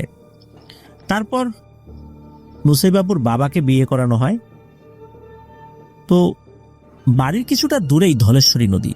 তখনকার সময় ঘরে ঘরে কিন্তু এরকম টিউবওয়েল অথবা পানির ভালো কোনো ব্যবস্থা ছিল না। নদী অথবা পুকুরই ছিল বিভিন্ন কাজের জন্য পানির অন্যতম উৎস। গরুকে পানি খাওয়ানো, তারপরে গোসল করা, বাসার বিভিন্ন কাজ করা, এগুলোর জন্য নদী বা পুকুরের উপরেই তারা নির্ভর করতেন। তো নদী বাসার কাছাকাছি হওয়াতে নুসাইবা আপুর আম্মু বিয়ের পরে বেশ কিছু কাজের জন্য নদীতে উনি যেতেন। গরুকে পানি খাওয়ানোর জন্য মাঝে মাঝে উনি নিজেও যেতেন, আর পানি আনার জন্য তো নদীতে যেতেই হতো। তবে নুসাইবা আপুর দাদার কড়াকড়ি একটা নির্দেশ ছিল, দিনের বেলা যেহেতু নদীতে ট্রলার, নৌকা এগুলো চলতো, অনেক লোকজনই সেখানে থাকতো, তাই বাড়ির কোনো নারী সদস্য যেন দিনের বেলা নদীতে না যায়। ভোরের আলো ফোটার আগেই তারা যেন পানির সব রকমের চাহিদা পূরণ করেন। আর তারপরে যদি পানি লাগে সেক্ষেত্রে পুরুষ সদস্যরা সেই দায়িত্ব পালন করবেন। বাড়ির কোনো নারীকে যেন বাইরের কোনো পুরুষরা দেখতে না পান, এই জন্যই নুসাইবা আপুর দাদার বেশ কড়া নির্দেশনা ছিল। এমনই একটা দিন, সেদিন ছিল ভরা পূর্ণিমা। এদিকে নুসাইবা আপুর বড় চাচি একটু অসুস্থ ছিলেন। এই কারণে নুসাইবা আপুর আম্মুর মাথায় একটা টেনশন ছিল, যেহেতু বড় চাচি অসুস্থ আর তার কাজগুলো নুসাইবা আপুর আম্মুকে করতে হবে, আবার পানি একবার না 2বারের জন্য আনতে যেতে হবে। যদি কোনো কারণে সকাল হয়ে যায় তাহলে তো আর একটা ঝামেলা হবে। এই সমস্ত চিন্তা করে ওনার ঠিকমতো ঘুম হচ্ছিল না।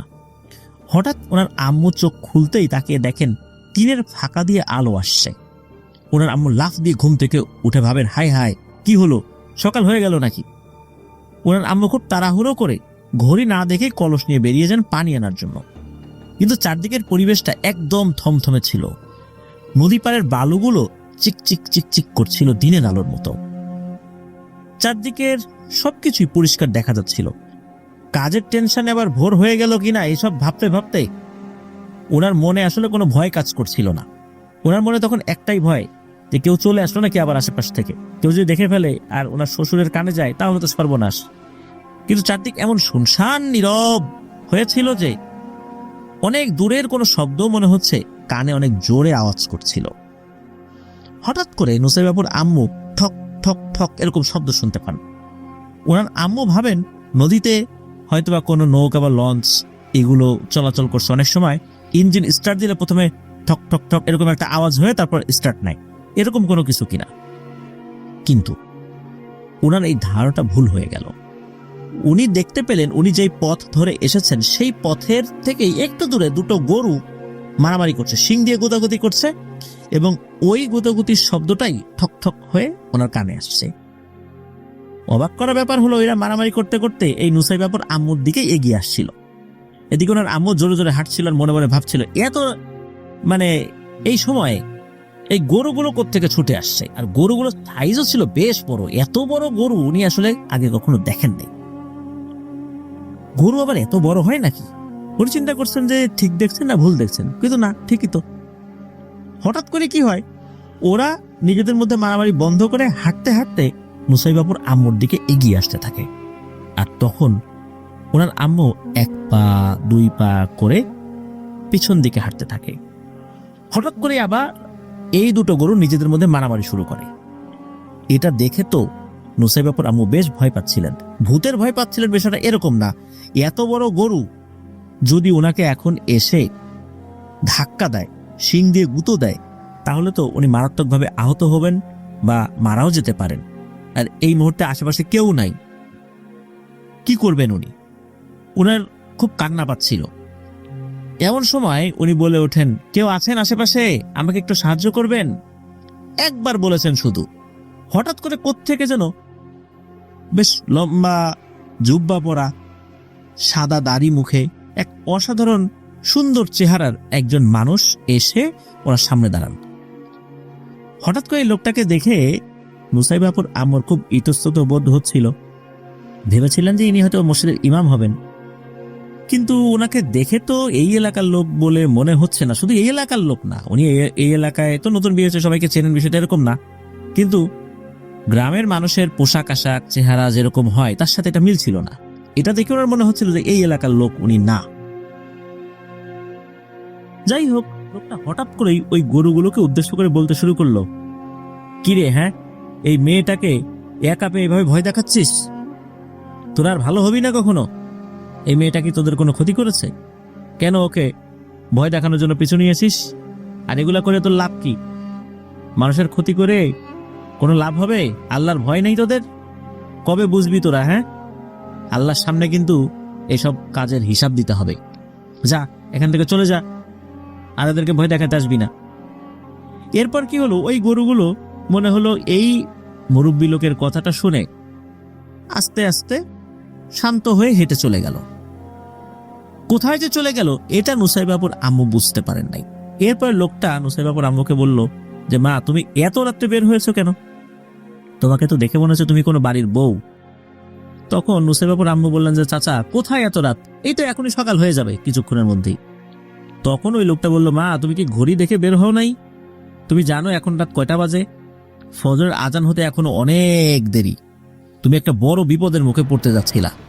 আল্লাহর রহমতে আমি যদি সময় মতো না আসতাম তাহলে কিন্তু এরা তোমার বড় ক্ষতি করে ফেলতো। যাও, তাড়াতাড়ি বাসায় যাও আর সময় বুঝে চলাফেরা করবা। যাও, দ্রুত বাসায় চলে যাও। তখন নুসাইবাপুর আম্মু ওনার প্রতি কৃতজ্ঞতা প্রকাশ করেন। এরপর উনি বাড়ির দিকে রওনা দেন।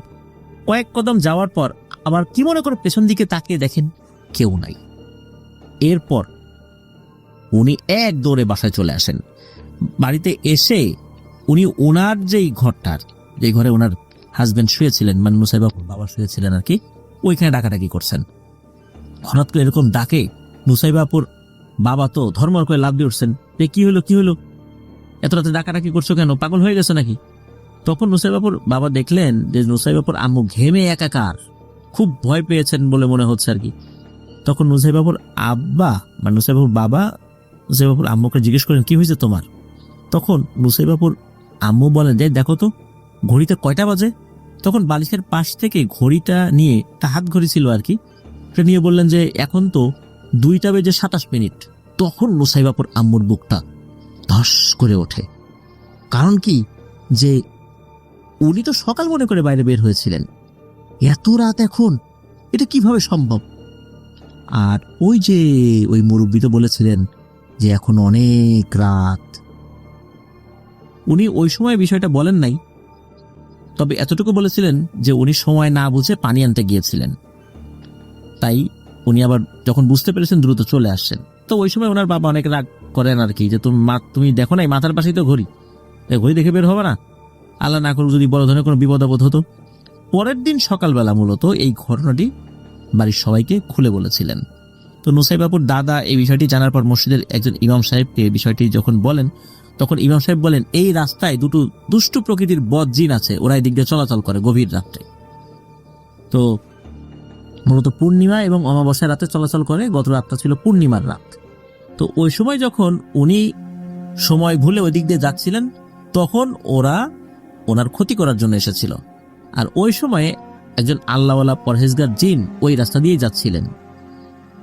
একটা নিরীহ মেয়েকে বিপদে পড়তে দেখে উনি এগিয়ে আসেন এবং ওদেরকে তাড়িয়ে দেন ওখান থেকে।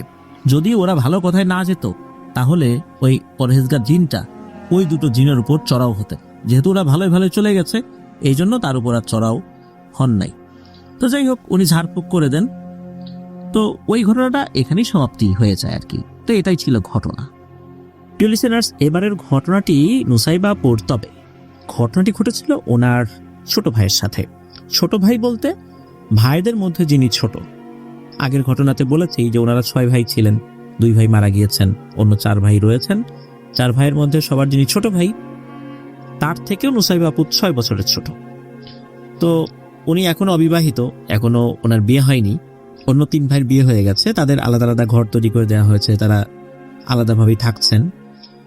তো ওনাদের বাসা যেটা, মানে যে বাড়িটা, সেই বাড়িটা কিন্তু বাংলাদেশের অন্যান্য বাড়িগুলোর সাথে আসলে ওইভাবে মেলে না। আমরা জানি মুন্সিগঞ্জের বিক্রমপুর কিন্তু কাঠের বাড়ির জন্য বিখ্যাত।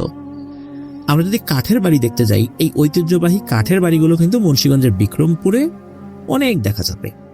কাঠের বাড়ি বলতে পুরো ঘর যে কাঠের, বিষয়টা এরকম না, লোহা কাঠ দিয়ে তৈরি, কিন্তু এই কাঠটা পাটাতন অথবা ফ্রেম বা আড়া যেগুলো, সেগুলো হয়ে থাকে, অন্যান্য অংশগুলো টিনের তৈরি হয়ে থাকে। আর এই নুসাইবাপুদের বাড়ি মুন্সিগঞ্জের বিক্রমপুরে, ওনাদের বাড়িটাও এইভাবেই তৈরি করা হয়েছিল। ওনাদের বাড়ির সামনে বেশ বড় একটা উঠোন, বড় বড় টিনের ঘর তৈরি করা হয়েছিল, আর সামনের দিকে ঢোকার গেট। বাসার পেছন দিকে ছিল খাল, আর খালের পরেই বিশাল মাঠ। মাঠের মধ্যে বড় বড় চাম্বল গাছ ছিল। মাঠের পরে আবার একটা সীমানা রয়েছে। ওই সীমানাটা হচ্ছে জমিদারের একটা পরিত্যক্ত বাড়ি রয়েছে, অনেক পুরনো। দিনের বেলা দূর থেকে দেখলে সুন্দর লাগলেও রাতের বেলা কিন্তু এক ভয়ঙ্কর সৌন্দর্য ধারণ করে সেটা। এবার আসি মূল ঘটনায়। ওনাদের আগের ঘরের 3টা রুম ছিল, পরবর্তীতে ওনার ভাইয়া বড় হওয়ার পরে আলাদা আলাদা তো রুম করে দেওয়া হয়েছে। আর দীর্ঘ একটা সময় এই ছোট 2 ভাই বোন একই রুমে থাকলেও, যেহেতু বড় হয়ে গেছেন, আলাদা রুম তৈরি করে দিতে হয়েছে। এখন এই যে ভাই, এই ভাইয়ের জন্য একটা আলাদা রুম তৈরি করে দিতে হবে। আগে যেই রুমটাতে উনি থাকতেন একা একাই, আলাদা রুম করে দেওয়ার পরে এখন দেখা গেল মেহমান আসলে একটু অসুবিধা হয়ে যায়।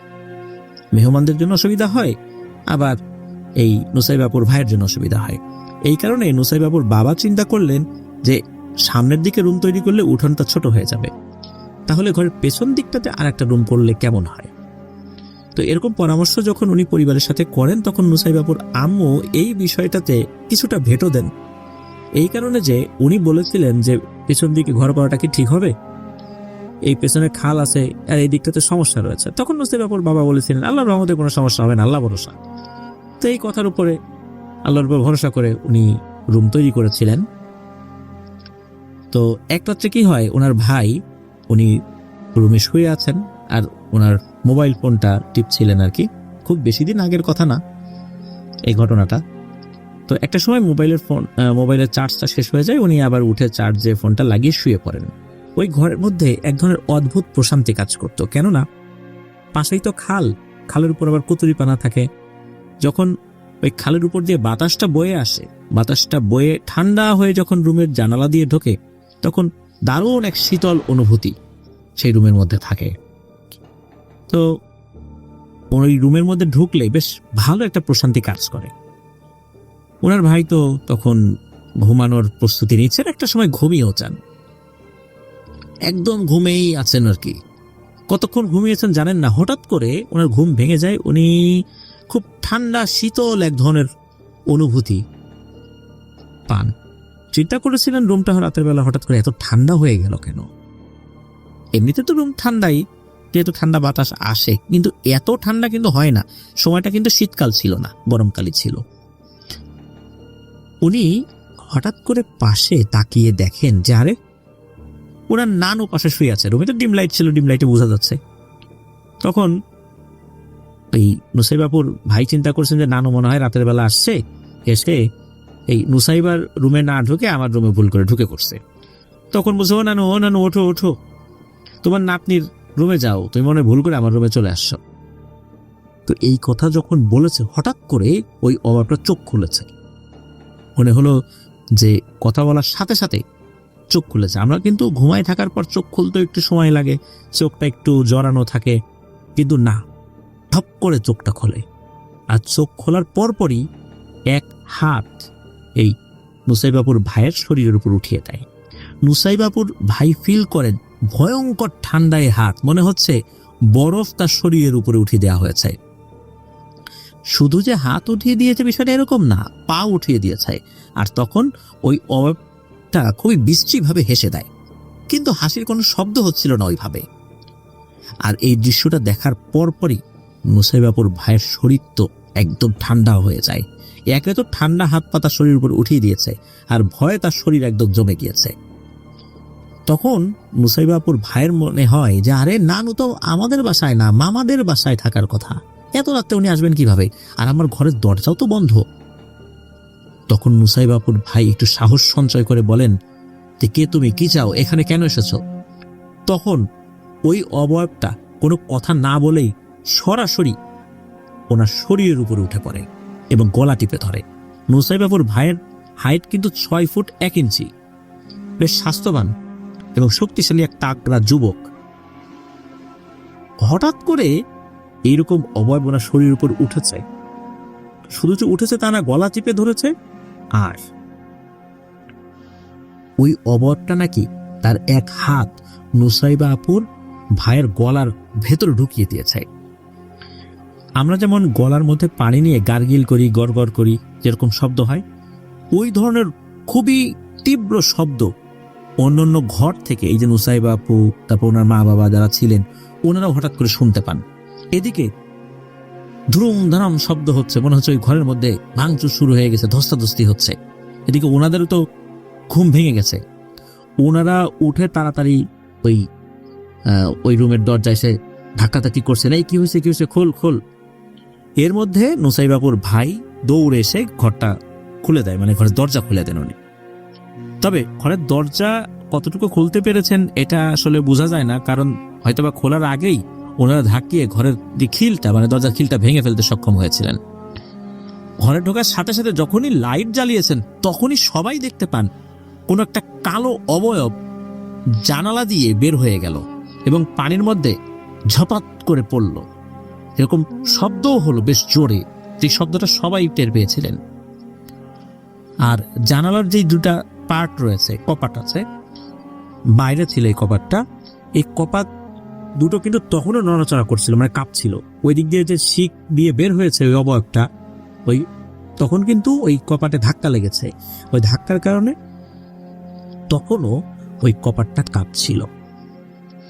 আসলে জানালার এই গ্রিলগুলো এমন সিস্টেমে ছিল যে একটা বড় সাইজের বিড়াল যদি বের হওয়ার চেষ্টা করে, তাহলেও তার জন্য এটা পসিবল হবে না। আর একটা বয়স্ক মানুষ বাতাসের মতো জানালা দিয়ে কি বেরিয়ে যেতে পারে? নুসাইবাপুর ভাইয়ের পুরো শরীর খামছানো, আর ওনার ভাইয়ের চোখ দুটো যেন ঠিকরে বেরিয়ে আসছিল ভয়ে। আর যে খামচিগুলো ছিল সেখান দিয়ে অল্প অল্প রক্তও পড়ছিল, আর ওনার ভাই কোনো কথা বলতে পারছিল না। প্রায় 4 দিন উনি কোনো কথাই বলতে পারে নাই গলা ব্যথায়, কারণ গলার মধ্যে নাকি হাত ঢুকিয়ে দিয়েছিল। তবে গলার আর বিশেষ ধরনের কোনো ক্ষতি হয়নি আল্লাহর রহমতে। সকালবেলা নানুকে ফোন করা হয়, নানু 1 ঘন্টার মধ্যেই মামা মামি সহ চলে আসেন নুসাইবাপুর ভাইকে দেখতে। তখনও কিন্তু নুসাইবাপুর ভাই নানুর সামনে যেতে ভয় পাচ্ছিলেন। পরবর্তীতে ওই রুমটা ভেঙে পুনরায় আর একটা ঘর তোলা হয়েছে। আর নতুন করে ঘর তোলার আগে স্থানীয় মসজিদের হুজুরের সাথে কথা বলা হয়। নুসাইবাবুর বাবা কথা বলেছিলেন এবং বাড়িটা বন্ধ দিয়েছিলেন। তবে নতুন ঘর তৈরি করার পর আর ওই বন্ধনী দেওয়ার পর আলহামদুলিল্লাহ এখন পর্যন্ত কোনো সমস্যা হয়নি বলে জানিয়েছেন নুসাইবাপু। প্রিয় লিসেনার্স, নুসাইবাপুর 3টা ঘটনা তো শুনলাম। এবার আরও একটি ঘটনা, যেটা নুসাইবাপুর আম্মু অডিও ক্লিপ আকারে পাঠিয়েছিলেন, সেই ঘটনাটি এখন আমি আমার মতো করে আপনাদের সামনে উপস্থাপন করতে যাচ্ছি। চলুন শুনে আসি সেই ঘটনাটি।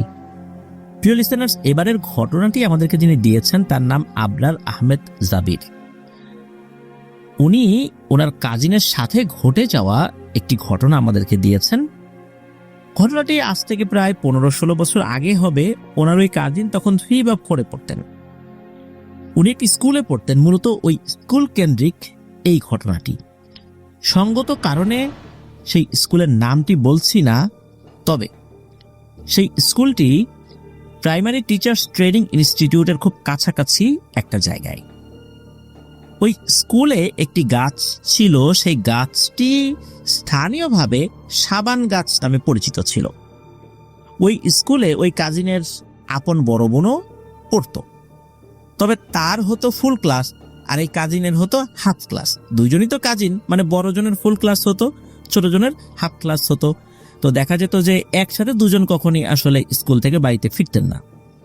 তো ঘটনাটি যেদিন ঘটে ওই দিন ওই টিফিন পিরিয়ডেই সবার ছুটি হয়ে যায়। 2 ভাই বোন একসাথে বাসায় ফিরছিলেন।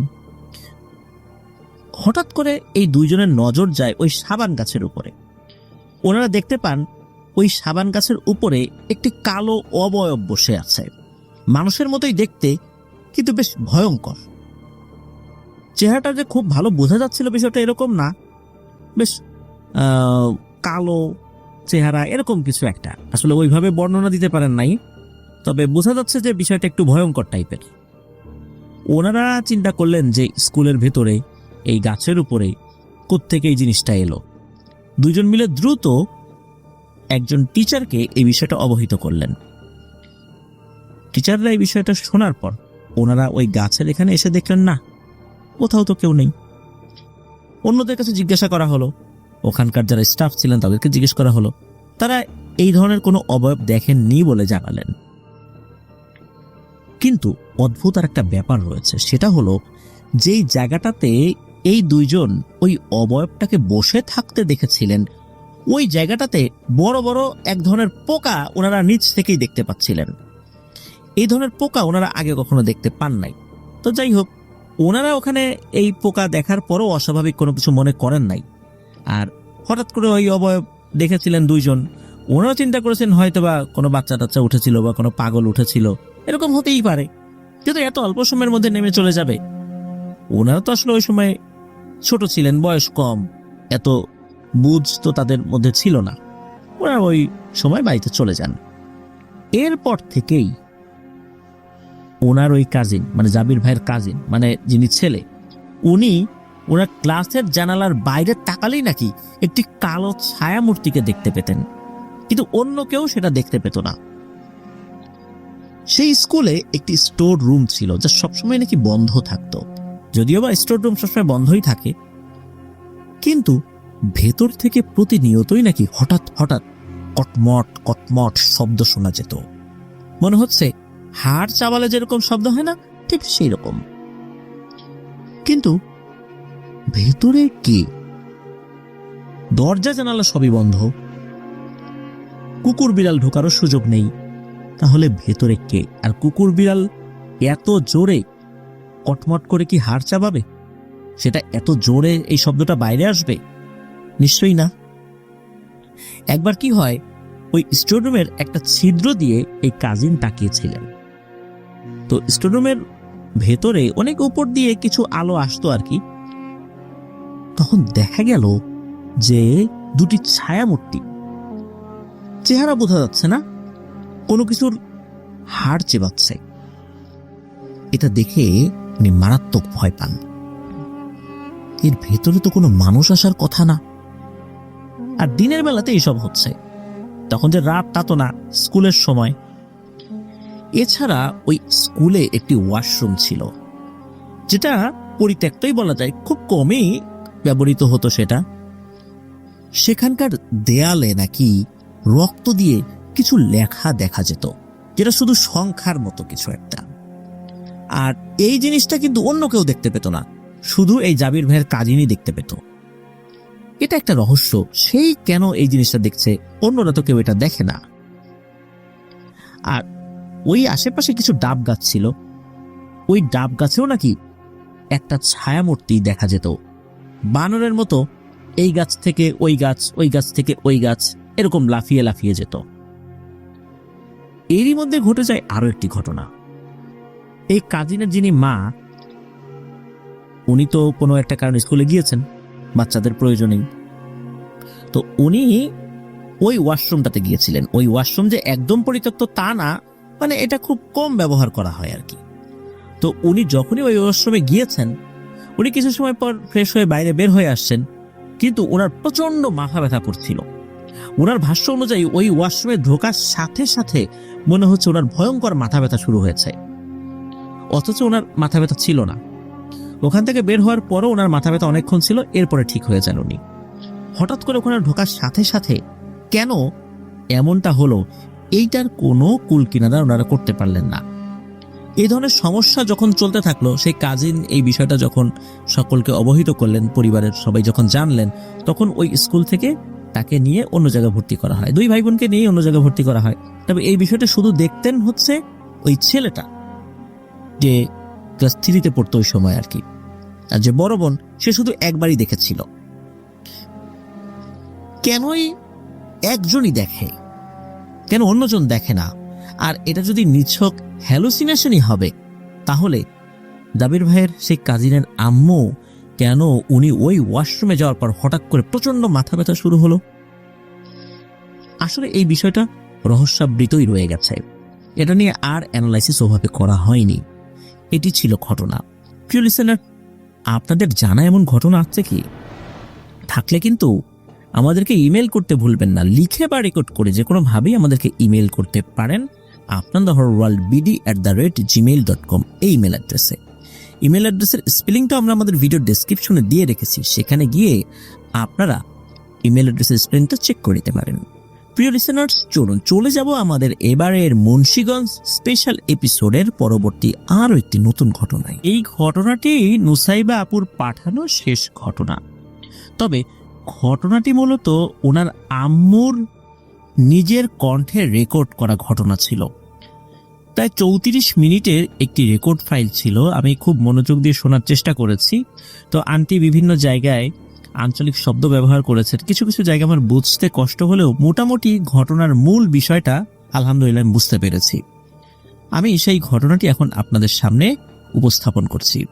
আগের ঘটনায় বলেছি যে নুসাইবা আপুর আম্মুর নাম সমতা বেগম।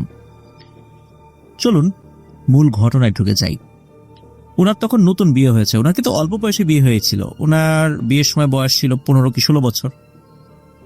তো উনি যখন প্রথম সন্তান ধারণ করবেন, মানে প্রথমবারের মতো উনি গর্ভবতী হন, সবকিছু স্বাভাবিকভাবেই চলছিল। যখন উনি 7 মাসের অন্তঃসত্ত্বা, তখন একটি ঘটনা ঘটে। এই নুসাইবা আপুর বাবা, উনি কিন্তু মাছ ধরায় বেশ পারদর্শী ছিলেন। মাছ ধরা কিন্তু তার একটা নেশা, যেটা এখনো আছে। উনি কি করেছিলেন, এক রাত্রে মাছ ধরে নিয়ে আসেন। একটা বড় আকারের গজার মাছ, একটা শোল মাছ, শিং মাছ, কয়েকটা টাকি মাছ। তো এগুলো ধরে নিয়ে আসেন। ওই দিন আবার টিপটিপ বৃষ্টিও পড়ছিল হালকা। পাশে বিভিন্ন জায়গায় খালের মতো ছিল, ওখান থেকে মাছ ধরে নিয়ে এসেছেন। তবে ওনাদের যে ঘরটা, ওটা নতুন ঘর ছিল।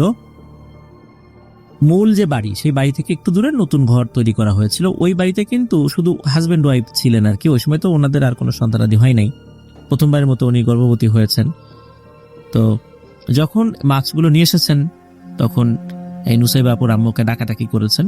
তো উনি উঠেছেন, ওঠার পর বলেছেন যে এই যে মাছ নিয়ে আসছি, মাছগুলো রেখে দাও। মাছ রেখে দেওয়ার পর আবার উনি যাবেন মাছ ধরতে। তো উনি যানও মাছ ধরতে। এদিকে ওই আন্টি কি করেছেন, ওই মাছগুলো বড় একটা পাতিলের মধ্যে রেখে একটু পানি দিয়ে উপরে এই পিড়ি বা ফিরা জাতীয় কোনো জিনিস দিয়ে আটকে রেখেছেন। বেশ অনেকক্ষণ পর ওনার কাছে মনে হলো যে মাছগুলো একটু দেখি তো কি অবস্থা। কোনো নড়াচড়া নাই, সারা শব্দ নাই। প্রথম দিকে কিন্তু সারা শব্দ হচ্ছিল, মাছগুলো নড়াচড়া করছিল, বের হওয়ার চেষ্টা করছিল। এরপর উনি যখন ওইখানে গিয়েছেন, গিয়ে দেখেন যে ওই কাঠ যেটা বা যে পিড়িটা দেয়া রাখা ছিল আর কি, ওইটা সরে গেছে, ভেতরে মাছ নাই। মাছ গেল কোথায়? ওনার হাজবেন্ড এত কষ্ট করে মাছ ধরে নিয়ে এসেছেন। তখন উনি এই মাছটা খোঁজার চেষ্টা করেন। উনি দেখলেন ওই মাছগুলো এই পাশেই ছিল, মানে ঘরের পাশেই ছিল একটা হলুদ ক্ষেত। ওই হলুদ ক্ষেতের কাছাকাছি জায়গায় কিলবিল করছে। উনি ওখান থেকে মাছগুলো ধরে নিয়ে আসেন। ধরে নিয়ে আসার পর এবার ওই পাতিলের মধ্যে রাখেন। সবগুলো মাছই পান আর কি, যেগুলো বের হয়ে গিয়েছিল আর কি। কিছু কিছু মাছ ওঠানোই ছিল, ওগুলো তখনও বাইরে যেতে পারেনি। এবার উনি কি করেছেন, ওই কাঠের পিড়িটা দিয়ে উপরে আবার একটা এই শিল পাটা আছে না, এই একটা শিল দিয়ে রাখেন উপরে, ভারী একটা পাথর দিয়ে রাখেন উপরে, যাতে করে কোনোভাবে এগুলো বেরোতে না পারে। বেশ অনেকক্ষণ পর এই নুসাইবাপুর আব্বা ফেরত আসেন। তো আসার পর উনি তো আবার ওই মাছগুলো চেক করেন, সব ঠিকঠাক আছে। তো ওনারা ঘুমিয়ে পড়েছেন। সকালবেলা উঠে ওই মাছগুলো যখন চেক করতে যাবেন, বিশেষ করে নুসাইবাপুর বাবা, উনি দেখেন যে গজার মাছ আর শোল মাছটা নাই। মাছ তো কিন্তু বেশ বড় ছিল, মাছ গেল কোথায়? কিন্তু ওই শিং মাছ আর দুটো টাকি মাছ এগুলো কিন্তু ঠিকঠাকই আছে। মূলত ওই মাছের যেই হাড়িটা ওটা বাইরে রাখা হয়েছিল। মুসাইবা আপুর আব্বা যখন রাতের বেলা ফেরত আসেন, উনি আবার ওইটা ঘরের ভেতরে রেখেছিলেন। এদিকে নুসাইবাবুর আম্মু বলছেন যে এই গজার মাছ আর শোল মাছ ধরে নিয়ে আসছো, নিশ্চয়ই এগুলা জিন ভূত ছিল, হয় চলে গেছে, না হলে জিনে ভূতে এসে এই দুইটাকে খেয়ে গেছে। এদিকে সকালবেলা যখন ওনার বাড়িতে নুসাইবাপুর দাদি আসছেন, মানে নুসাইবাপুর আম্মার শাশুড়ি, উনি আসছেন, আর একজন মুরব্বী আসছেন। সবসময় আসেন, খুব তো বেশি দূরে না ঘর। আসার পর যখন শুনলেন যে এরকম মাছ রাতের বেলা ধরে এনে রাখা হয়েছে, সেটা আবার পরবর্তীতে ঘরেও এনে রাখা হয়েছে, তখন ওনারা এই নুসাইবাপুর বাবাকে খুব বকাঝকা করেন যে তোর কি কোনো জ্ঞান বুদ্ধি হবে না? এই অবস্থাতে, তোর স্ত্রী গর্ভবতী 7 মাসের, এই অবস্থাতে কেউ রাতের বেলা মাছ ধরে সেই মাছ আবার শোয়ার ঘরে নিয়ে এসে রাখে? এখন তো মাছ ধরা উচিত না। তখন আবার ওনারা জিজ্ঞেস করছেন তুই কোথায় মাছ ধরতে গেছিলি? তখন উনি বলেন যে আমি ওই দিকটাতে, মানে যেই দিকটাতে ওই যে পরিত্যক্ত জমিদার বাড়ি, ওই সাইডের যেই খালটা, ওই দিকে মাছ ধরতে গিয়েছিলাম। তখন বলেন যে ওই দিকে মাছ ধরতে গিয়ে দেখেন ওই জায়গাটা খুব বদনাম আছে, এটা নিয়ে অনেক সমস্যা আছে ওই জায়গায়, তুই ওই দিককার মাছ ধরে নিয়ে আসছিস, এটা উচিত হয়নি। যাই হোক, তখন এই মুরব্বীরা পরামর্শ দেন যে এখন তো ভাদ্র মাস চলছে, ভাদ্র মাসে তো কোথাও যাওয়া যাবে না, তা না হলে পরামর্শ দিতাম যে নিজের মায়ের বাড়িতে যাও। ভাদ্র মাসে নাকি কেউ কোথাও যায় না গর্ভবতী অবস্থায়, এটা গ্রামের একটা রীতিনীতি, এটা রীতি বলি, সংস্কৃতি বলি, কুসংস্কার বলি, এটা আসলে সেখানে একটা চলমান একটা বিষয় আর কি। তো ভাদ্র মাসে কোথাও নাকি যাওয়া যায় না। তো এরপরে আশ্বিন মাসে একটা নতুন ঘর তৈরি করা হয়েছিল বা নতুন বাড়ি তৈরি করা হয়েছিল, আগে থেকে নির্মাণাধীন ছিল, সেটাতে ওনারা চলে যান। নতুন বাড়ি আগে থেকে, সেই বাড়িটা আবার বড়, মানে নতুন বাড়িটা বেশ বড়, সেই বাড়ির গেট টেট বেশ বড় আর কি। আর নতুন বাড়ি হলে ওয়াশরুমটা কিন্তু ঘরের বাইরেই করা ছিল। এই ভাদ্র মাসে যেহেতু যান নাই, আশ্বিন মাসে চলে আসেন, তখন কিন্তু ওনার গর্ভের সন্তানের বয়স কিন্তু 8 মাস, মানে গর্ভাবস্থায় 8 মাস। এদিকে নতুন বাড়িতে আসছেন, তখন নতুন জায়গায় তো আসলে একটু মানিয়ে নিতে কয়েকদিন সময়ই লাগে। রাতের বেলা একদিন ওয়াশরুমে যাওয়ার দরকার হয়। এদিকে নুসাইবাপুর নুসাইবাপুর আম্মু ডেকেছেন, উনিও উঠেছেন, উনিও ওয়াশরুমে যাবেন। তো হয় কি যে ওয়াশরুমে যাওয়ার জন্য প্রথমে নুসাইবাপুর আম্মু গিয়েছেন, যাওয়ার পর উনি বের হয়ে এসে ওই ঘরে যে বারান্দা ওইখানে বসেছেন, তখন নুসাইবাপুর আব্বু ঢুকেছেন ওয়াশরুমে। তো উনি বের হলে দুজন একসাথে ঘরে ঢুকে দরজা লাগিয়ে দেবেন, এরকমই আর কি চিন্তা। মুসাইবাপুর আম্মু তো বসে আছেন, হঠাৎ করে ওনার কাছে মনে হলো ওনার গা ঘেঁষে কিছু একটা চলে গেল। কি গেল? উনি তাকিয়ে দেখলেন একটা ভাল্লুকের মতো কোনো একটা প্রাণী দু পায়ে হেঁটে যাচ্ছে, যেটার মাথা নাই, পেছন থেকে দেখছেন একদম কুচকুচে কালো বড় বড় লোম, এবং লোমগুলো বেশ মোটা মোটা বলে মনে হচ্ছে। এইটা দেখার সাথে সাথে উনি তো ওরে বাবারে বলে দেন এক চিৎকার। তো ওনার চিৎকার শুনে তো ওয়াশরুমের ভেতরে তো মুসাইবাপুর আব্বু ছিলেন, উনি বেশ তাড়াতাড়ি ফ্রেশ হয়ে বাইরে বের হয়ে আসে, বলেন যে কি হয়েছে? তখন বলেন যে কি যেন একটা দেখলাম যেটার মাথা নাই। তখন এটা শুনে উনি বেশ চিন্তিত হন যে কি দেখলো, নিশ্চয়ই স্বাভাবিক কিছু না। তারপরও একটু সান্ত্বনা দিলেন, আরে মনের ভুল, ঘুম থেকে উঠে আসছো তো, কি থেকে কি দেখেছো, হয়তো বা ঘুমের একটা ভাব চলে আসছিল, দুঃস্বপ্ন দেখেছো এখানে বসে বসে, এরকম একটা বুঝ দিলেন আর কি। যাই হোক, ওনারা ওই রাত্রের মতো ঘরে চলে গেলেন। তো ওনাদের যেই রান্নাঘরটা ছিল, ওই রান্নাঘরের পাশেই ছিল একটা শেওড়া গাছ। তো পরের দিনের কথা, মানে এই যে একটা অবয়ব দেখেছেন তার ঠিক পরের দিনের কথা, সন্ধ্যার কিছুক্ষণ আগে, কারণ গ্রামে তো সন্ধ্যার পরপরই রাতের খাওয়া দাওয়া শুরু হয়ে যায়, তাই সন্ধ্যার আগেই রান্নাবাড়া কিন্তু সব শেষ করতে হয়। তো সন্ধ্যার কিছু সময় আগেই রান্নাবাড়া শেষ হয়ে যায়। মুসাইবা আপুর বাবা বেশ কিছু ছোট ছোট মাছ নিয়ে এসেছিলেন, এই পুঁটি মাছের মতো এরকম কিছু মাছ নিয়ে এসেছিলেন, যেগুলো কেটে তেলে ভেজেছিলেন মুসাইবা আপুর আম্মু। তো এর মধ্যে একটা মাছ একটু বেশি ভাজা হয়ে গেছিল, একটু কালো কালো হয়ে গেছে, আবার সেটা ভেঙেও গিয়েছিল। উনি কি করেছেন, ওই মাছটা খেয়ে ফেলেছিলেন আর কি। তারপরে মাছ ওই ভাজা যেগুলো ছিল ওগুলো নিয়ে ঘরে চলে আসেন। সন্ধ্যার আগে উনি ঘরে চলে আসছেন। তো উনি চিন্তা করলেন যাই একটু পুকুর থেকে হাত মুখ ধুয়ে আসি। তো উনি পুকুরের দিকে যখন রওনা দিয়েছেন, তখন তো অন্ধকার হয় নাই, হঠাৎ করে উনি দেখলেন সামনে একটা বিড়াল, বেশ বড় সড় একটা বিড়াল। তো এই বিড়ালটা ওনার সামনে দিয়ে হেঁটে ওই পুকুরের দিকেই যাচ্ছে। তো উনি মনে করছেন এটা স্বাভাবিক কোনো বিড়ালই হবে। হঠাৎ করে কি হলো, ওই বিড়ালটা ফুটবলের মতো কিছু একটা গোলাকৃতি আকারের কিছু একটা মতো ধারণ করলো, এবং ওইটা কি করলো, লাফিয়ে লাফিয়ে পুকুরের পানিতে চলে গেল একা একাই। পুকুরের পানিতে ওই বলের মতো জিনিসটা পড়ার সাথে সাথে বানরের মতো কিছু একটা হয়ে গেল, এবং সেটা পানির মধ্যে সাঁতার কাটছে। উনি এটা দেখছেন, দেখার পরও ভয় যে চলে আসবেন এই অনুভূতিটা ওনার হচ্ছিল না ওই সময়। এরপর উনি আবার দেখলেন যে কিছুক্ষণ বানরের মতো ওই প্রাণীটা সাঁতার কাটার পর আবার বলের মতো আকার ধারণ করলো, এবং সেটি পানির উপর লাফিয়ে লাফিয়ে পাশে থাকা একটা গাছে উঠে গেল, এবং কিছুটা ওঠার পর আবার বিড়ালের আকৃতি ধারণ করলো। এই জিনিসটা উনি দেখলেন। আর এই জিনিসটা দেখার পর তখন ওনার সেন্স আসে, আরে এটা কি দেখলাম। তখন উনি বেশ ভয় পান। তো যাই হোক, এই বিষয়টা যখন দেখেন তখন ওই অন্যদেরকে কিন্তু এই বিষয়টা বলেছিলেন, ওনার আত্মীয় স্বজনদেরকে বলেছেন যে এরকম একটা জিনিস দেখলেন। তখন অন্য যারা ছিলেন তারা কিন্তু বিষয়টা এটা স্বাভাবিকভাবে নেন নাই, যে এইটা তো এই অবস্থায় গর্ভাবস্থায় এই বিষয়গুলো দেখা তো ভালো নয়, ক্ষতি হতে পারে গর্ভের সন্তানের।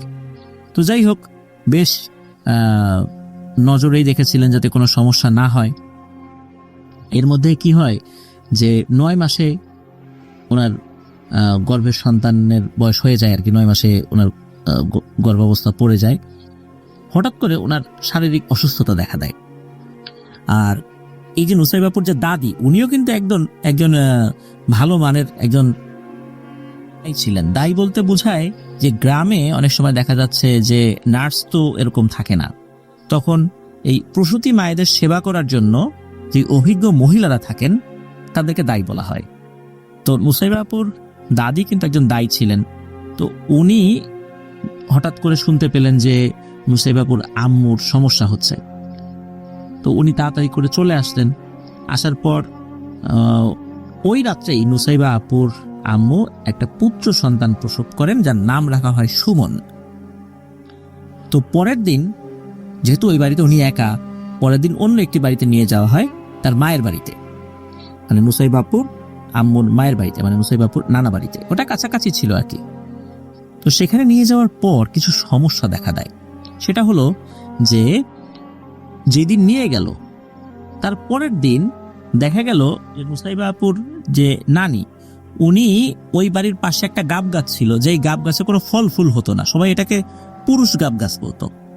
তো ওই পুরুষ গাব গাছের নিচে একটা পাগলি টাইপের একটা মেয়ে, সেই মেয়েটাকে তারা চেনেন, ওই গ্রামেরই। সে কোলে করে নিয়ে যাচ্ছে এই নুসাইবাপুর ভাই সুমনকে। তো প্রতিমধ্যে নুসাইবাপুর নানির সাথে তার দেখা। এই তুই এই বাচ্চা কই নিয়ে যাস?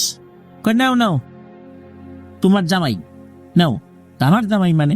বলে হ্যাঁ, তোমার মেয়ের বাচ্চা। তুই এটা নিয়ে কোথায় যাচ্ছিস? আরে গাব গাছের এখানে তুই আসছিস কেন? তখন কোনো কথা না বলে ওই বাচ্চাটাকে তার কোলে দিয়ে হেঁটে চলে যায়। তখন কিন্তু দুপুর সময়, মানে জোহরের ওয়াক্ত হয়ে গেছে, আদান দেয় নাই। উনি বাচ্চাটাকে কোলে নিয়ে আসেন। কোলে নিয়ে এসে বলতেছেন যে আমার নাতি এই অসময়ে এই গাব গাছের কাছে নিয়ে গেল, ওর মা কি করে? মানে নুসাইবাপুর আম্মু সমতা বেগম সে কি করে? উনি বাসায় এসে সোজা চলে যান এই সমতা বেগম আন্টির ঘরে। ঘরে ঢুকে উনি একটা অদ্ভুত দৃশ্য দেখতে পান। এই সমতা বেগম আন্টি মনে হচ্ছে উনি অজ্ঞান হয়ে পড়ে আছেন, এমন একটা অবস্থা। যদিও বা ওনাকে ডাক্তার ওষুধ দিয়েছিলেন, হয়তোবা এই ওষুধের প্রভাবেই উনি খুব বেশি করে ঘুমাচ্ছিলেন, কিন্তু না, মনে হচ্ছিল উনি অজ্ঞান হয়ে গেছেন, ওনার কোনো সেন্স নাই। এই বাচ্চাটাকে তাহলে কে নিয়ে গেল? তাও আবার এই সময় গাব গাছের ওখানেই বা কেন? এটা নিয়ে উনি খুব চিন্তিত হয়ে পড়লেন। উনি সমতা বেগম আন্টিকে জ্ঞান ফেরানোর চেষ্টা করলেন, সফল হলেন। তখন তাকে বলা হয় যে এই তোমার ছেলেকে তো নিয়ে যাচ্ছিল। তখন উনি বলেন না তো, আমি কিছু জানি না, কেউ তো আমার কাছে আসে নাই, হঠাৎ করে আমার কি হলো আমি তো আসলে ওইভাবে বলতেও পারি না। ওই রাত থেকেই শুরু হয়ে গেল সমস্যা। এই বাচ্চা রাত থেকে খুব কান্নাকাটি করে, আর রাতের বেলা ওনার ঘরের যেই বেড়া, এই বেড়ার কাছে মনে হয় যে কেউ একজন এসেছে, এই বেড়া ভেঙে ফেলার চেষ্টা করছে, মনে হচ্ছে বেড়া ভেঙে ভেতরে ঢুকে পড়বে, এরকম অবস্থা হচ্ছে। প্রতি রাত্রেই সমস্যা দেখা দিল। আর এই বাচ্চারও এমন সমস্যা দেখা দিল, রাতের বেলা দেখা যাচ্ছে সে লাল বর্ণ ধারণ করে, শরীর নীল বর্ণ ধারণ করে, কখনো কালো কুচকুচে বর্ণ ধারণ করে, কখনো আবার এত ফর্সা সুন্দর চেহারা দেখা যায়। এই বিষয়টা তো স্বাভাবিক নয়। পরের দিন এই নুসাইবাপুর দাদিকে নুসাইবাপুর নানি খবর পাঠান, তারপর আবার নুসাইবাপুর দাদাকেও খবর পাঠান যে আসলে সুমনের অবস্থা তো ভালো না, কেন যেন এরকম হচ্ছে, বেড়াটা রাতের বেলা কে যেন ভেঙে নিয়ে যেতে চায়, সুমন রাতের বেলা কান্নাকাটি করে। তো এই খবর দেওয়ার উদ্দেশ্য ছিল হচ্ছে যে নুসাইবাপুর দাদা কিন্তু টুকটাক ঝাড়ফুঁক জানতেন মসজিদের, যেহেতু মুয়াজ্জিন, ইমাম, খাদেম তিনটা দায়িত্বই পালন করতেন, তো উনি টুকটাক ঝাড়ফুঁক জানতেন। তো ঝাড়ফুঁক জানার পর উনি আসলেন, এসে উনিও বিষয়টা স্বাভাবিকভাবে আসলে মনে করেন নাই। উনি চিন্তা করলেন যে এটাকে তাহুরা ধরছে, তাছাড়া তো এইরকম আলামত হওয়ার কথা নয়। আর তাহুরা জিন বাচ্চাকে সরাসরি চুরি করে নিয়ে যায়, নিশ্চয়ই এরকম একটা সুযোগ সে পেয়েছিল। এরপর স্থানীয় ভালো একজন কবিরাজকে দেখানো হয়।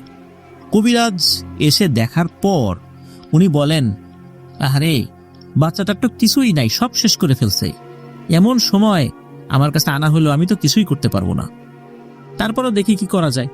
এরপর উনি কচু গাছের একটা ডগা এটা কেটে নিয়ে আসলেন। কেটে আনার পর ওই বাচ্চার সাইজে উনি মাপ দিলেন। মাপ দেওয়ার পর কিছু ঝাড়ফুঁক করলেন। সকলের সামনেই দেখা গেল যে ওই কচু গাছের ডগাটা 4 আঙ্গুল ছোট হয়ে গেছে।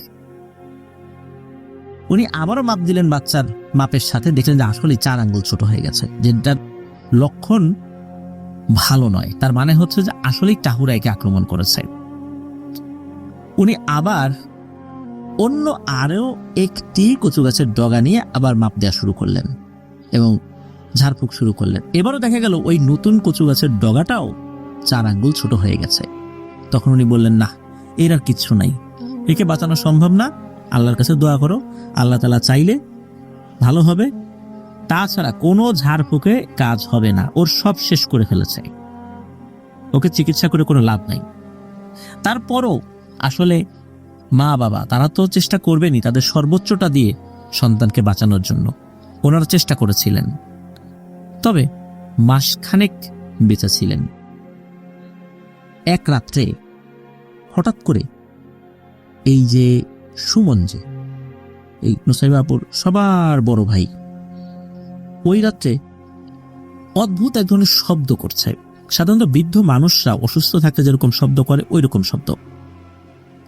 তো এই শব্দ যখন করছে তখন এই মুসাইবাপুর দাদি উনি বুঝতে পেরেছিলেন যে বিষয়টা স্বাভাবিক নয়।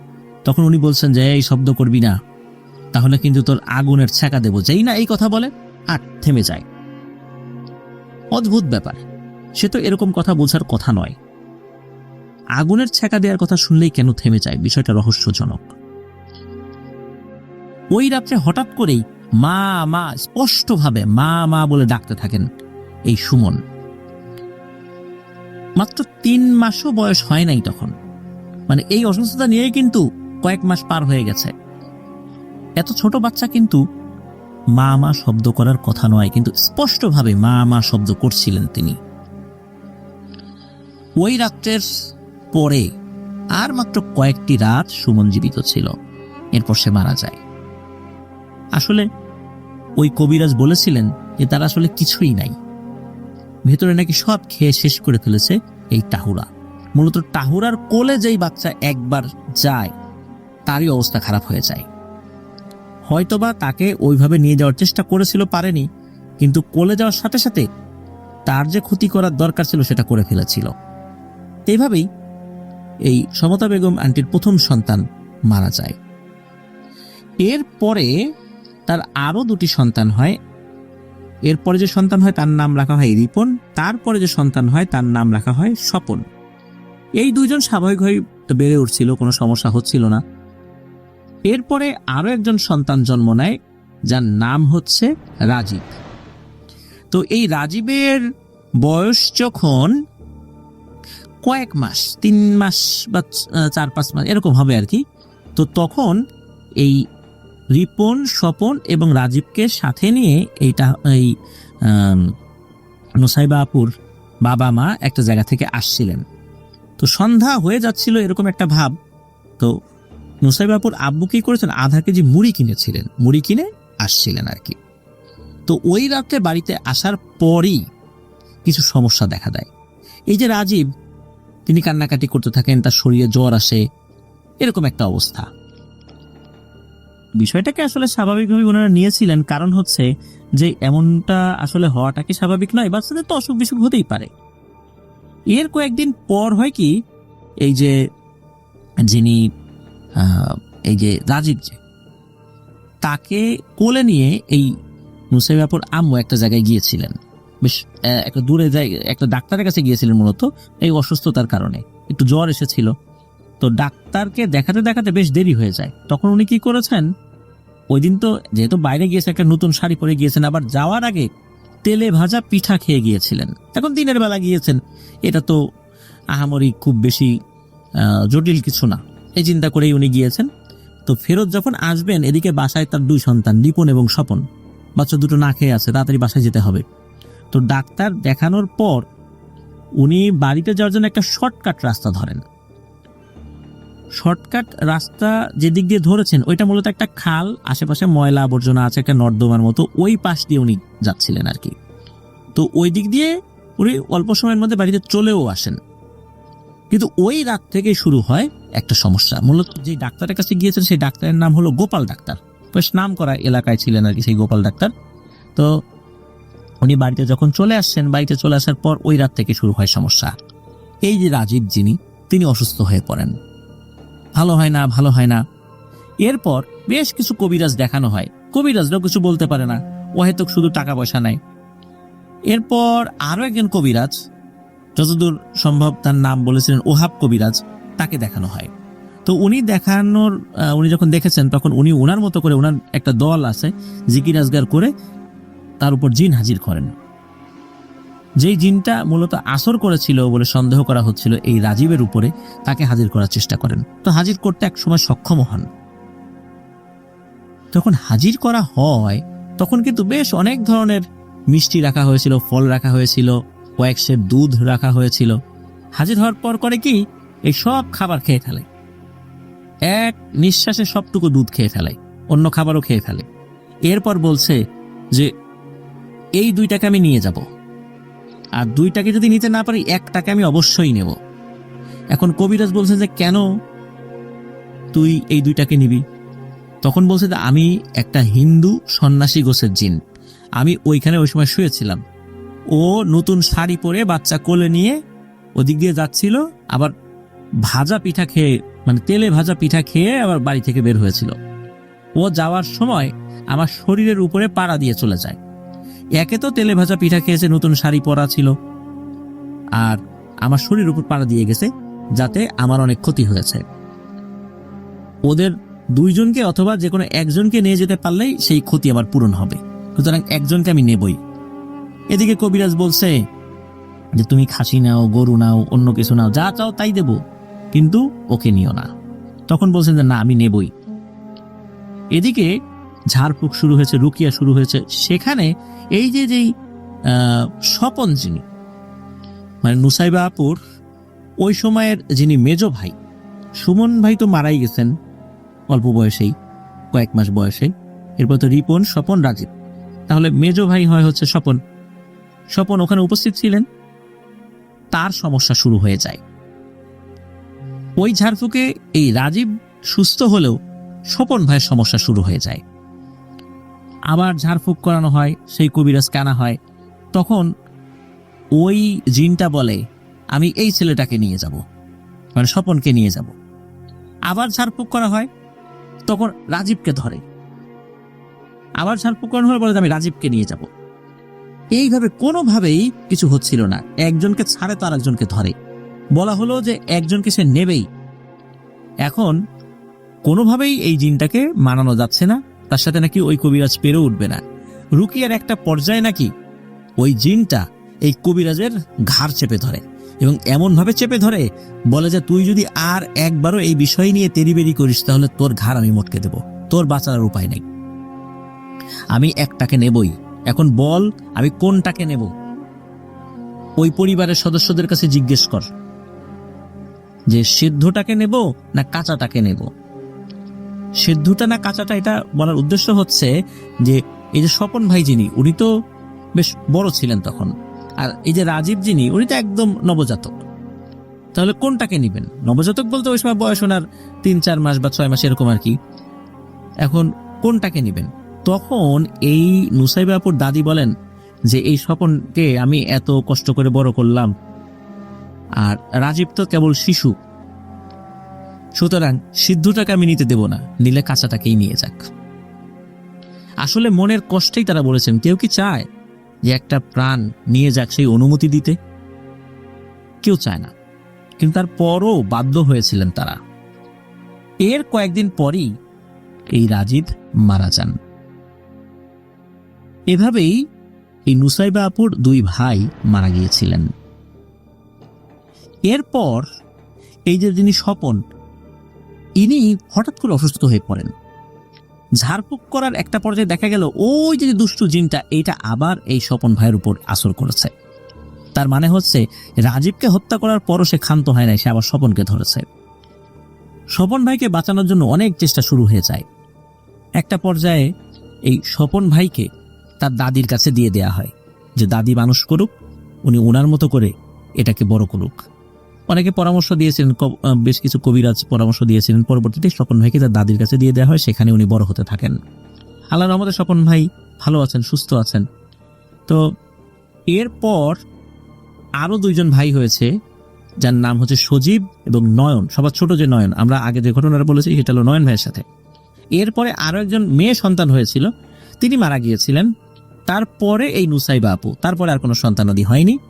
এখন যারা জীবিত আছেন তারা হচ্ছেন রিপন, স্বপন, সজীব, নয়ন এবং নুসাইবা। এই 5 জন এখন আছেন।